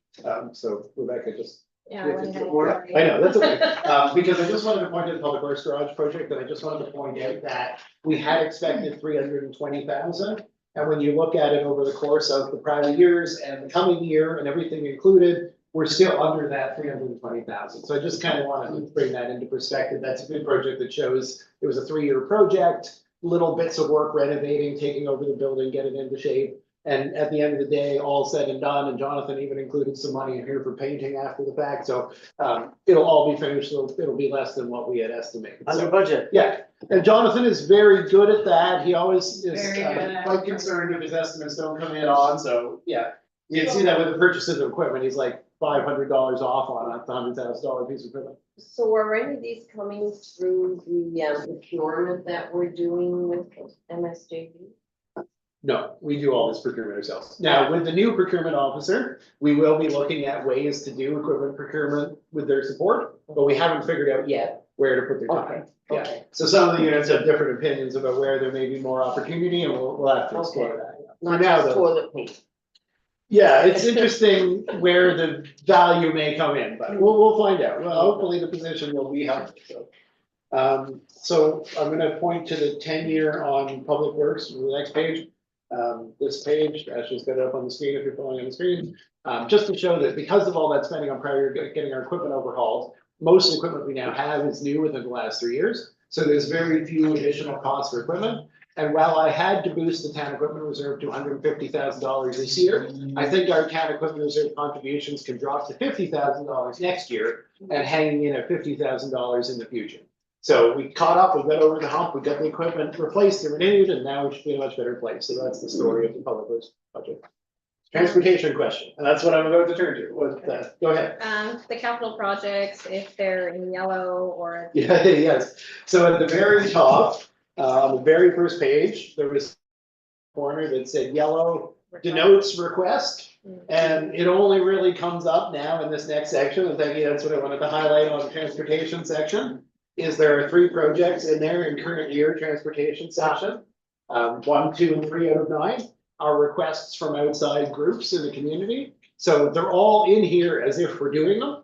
But obviously at council discretion in the past, council has said, let's move this one ahead to the future year or something. So you guys can come back to that. Where's the speed bump removal? Sorry. I had to have it. So I just want to note another thing to just highlight how this document works to help you read it later. Yep. On that same transportation page, the Faubourg Road Renewal Project is an example of a multi-part project. So Yeah. under that heading, there are two separate projects: asphalt milling and paving, and new sidewalk and curb.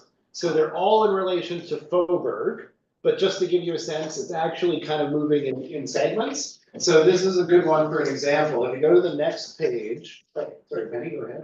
Oh, it's just a question about the sidewalk on Faubourg and compared to the crosswalk relocation. If we're putting in a sidewalk on Faubourg, it seems the crosswalk.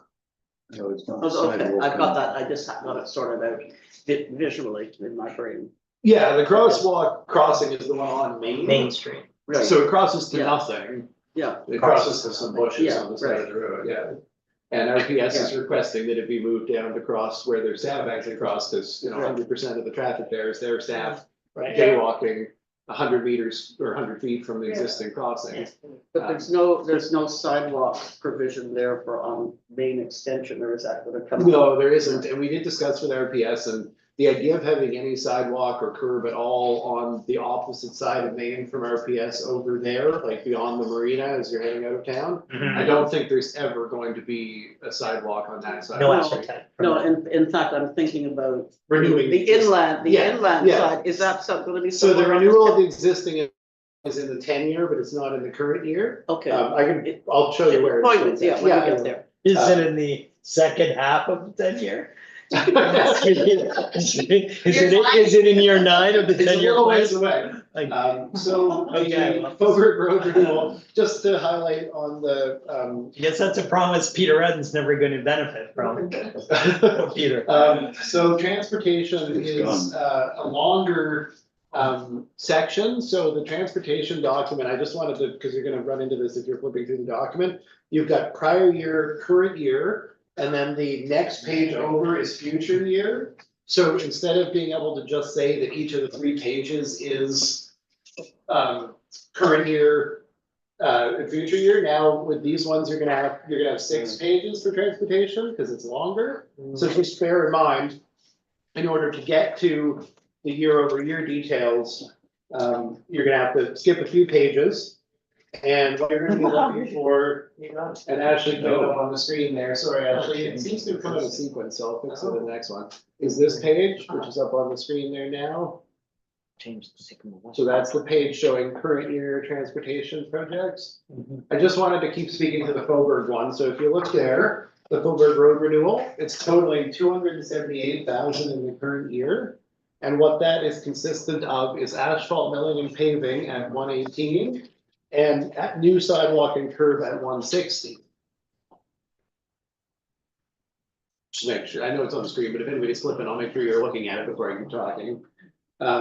So the significance of this is that, we're talking about new sidewalk and curb between Main and Pleasant on Faubourg, and we're talking about paving that same section at that same time. So this is what that consists of. Where did that request come from? This is the way we, through asset management, we look at the condition of pavement, and then they come up to the surface for council, and then if you feel they can wait because we can't afford it, then they can wait. But the need to do, you mean the sidewalk? Yes. Okay, because the paving is just like, it's really bad. Oh, no, condition. no. Does the sidewalk request has been around since before I've been here. I'm not sure where it originated, but I do expect that when we do the active transportation plan, the gap between the sidewalk that runs up Pleasant, which council put in 2017, I'm assuming the intention was to connect it down to Main. So that was the year before I got here, but that's been my understanding. It's been on the books a long time. Yeah. So now that the pavement warrant's doing, we thought this would be the year to do it. That's why we're suggesting it. No, it's just the priorities of where you need pavement, that's all.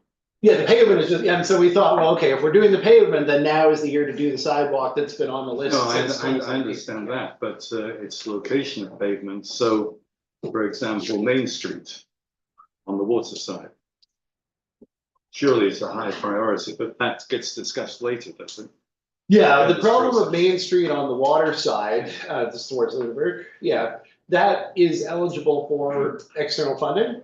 And as a result, we're trying to chase it, so we're not gonna do it until then. And there's also underground water wastewater works that need doing, which are even more dependent on external funding. And we don't wanna throw good money after bad by repaving the street. So there's a lot of rationale going into why, and you'll see it's all like, the 10-year does show all of that work, underground work, resurfacing work, but it shows it several years from now, because we need to secure external funding. That's the hang up. And that water wastewater, extension out there, which we were hoping to collaborate with Modal.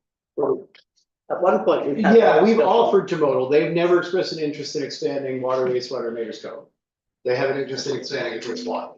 And there's never been any interest on their part in expanding towards Mayor's Cove. They may be more interested when we eliminate all of our straight pipes and have more of a moral high ground to demand that our neighbors do the same, so every good idea in state inevitably comes. They did on the lake. Exactly. So we're whizzing through this at the moment, but we've come back to this. Right? Yeah, I mean, obviously, we kind of just run out of time, and I do want to be respectful of the stop, so No, we can spend a little more time on it next week, absolutely. Good. So with the Foberg, though, I do want to mention, so the point of my using this one as an example was to show the current year costs we're recommending are all just between Pleasant and Maine at 278. But you just saw on the intro page for this one, that the 10-year cost for Foberg was actually being shown much higher at around 700,000. And the reason for that is illuminated when you go to the 10-year look ahead, right? So we just talked about how this year we were proposing to pave from Maine to Pleasant. Well, paving the rest of Foberg to the town limit still needs to be somewhere within our 10 years. Right. So that is also part of the 10-year cost in association with the Foberg project. So you can find all that in here, and I'm happy even to take time individually with you guys if you want with this document, but that's just a good way of looking at a project is both different components and different times, but it's all contained within the capital investment plan. Is that does that street have water and sewer running underneath that, Bobo? Yes. Does, Yeah, not to the town limit, but underneath this so lower like, part. just to like Pine Street Yeah, or Spruce Street or. Yeah, it's coming in quite low on the water wastewater list, so we're basically saying to do the repaving of Fairmont or of Foberg, knowing it'll be more than 10 years before any water wastewater. That's the conclusion. So with that, and knowing that it's new, I'm just gonna jump to the back page of the document. We'll let you guys read through and you can have lots, we'll talk a bit more about it next week. But the back page is where everything, all of the costs, so as you read each one, how are we supposed to pay for all these things, right? So you look at each one as a source associated, and it says, oh, this project's gonna cost $25,000 and the source is the capital reserve. This project's gonna cost $40,000 and the source is recreation reserve. You know, that list Right. maps back to the status of funds in Ash's operating budget. So that status of funds, the one you get the special, you get the special page on it. These totals, the estimated cash balance year end March 31st, 2026, on this handout that you guys got, the single individual page, those are already inclusive of everything that is shown here. So these two pages are read together. All of the reserve balance impacts from capital are already in your status of fund. So how do we pay for 849,000 from reserve? It's all mapped to the reserve balances with the year-end total of $2 million still in reserve. So just so you know, they do actually all connect. There's nothing in capital that isn't funded in operating. Okay. Yeah. Yeah. So just important to make that clear. The joint budget. Yeah, we work in parallel on those things just to make sure they're all, you know, and the reason I do a lot of the capital is because it's mostly sitting down with Phil and Jonathan and Scott and going over all of their thoughts and understandings and checking with engineers, and I'm the one who does all that, so Ashley doesn't have to spend quite much time on that. Total two, pretty close. Amazing, thank you so much. I know I didn't get to go, there's a lot of projects in, you know, there will be questions, but We can read have it. a month, so, yeah. Yeah. Okay, Good well, start, good job. good being start. so, are there any last-minute questions, or you can reserve your questions for next week? I'm sure, the financial manager and the CAO will welcome any questions in between if they're. Yeah, if it's They can't questions on wait. reading the documents, please bring them in between. And then if it's questions on the substance, let's have it on YouTube so that everybody can see. Sure. it. Okay, Thank you very much.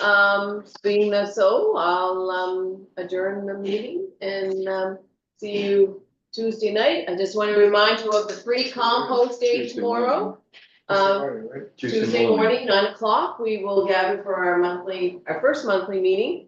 But tomorrow's compost day out at our waste facility in Wynett Settlement. You can bring your buckets, you can bring your truck and fill your, it's not your cab, you don't want it in the cab, in the back of your truck. And also, there's a breakfast on Sunday morning at our fire station for Mother's Day, pancakes and all sorts of goodies, so. What time is that?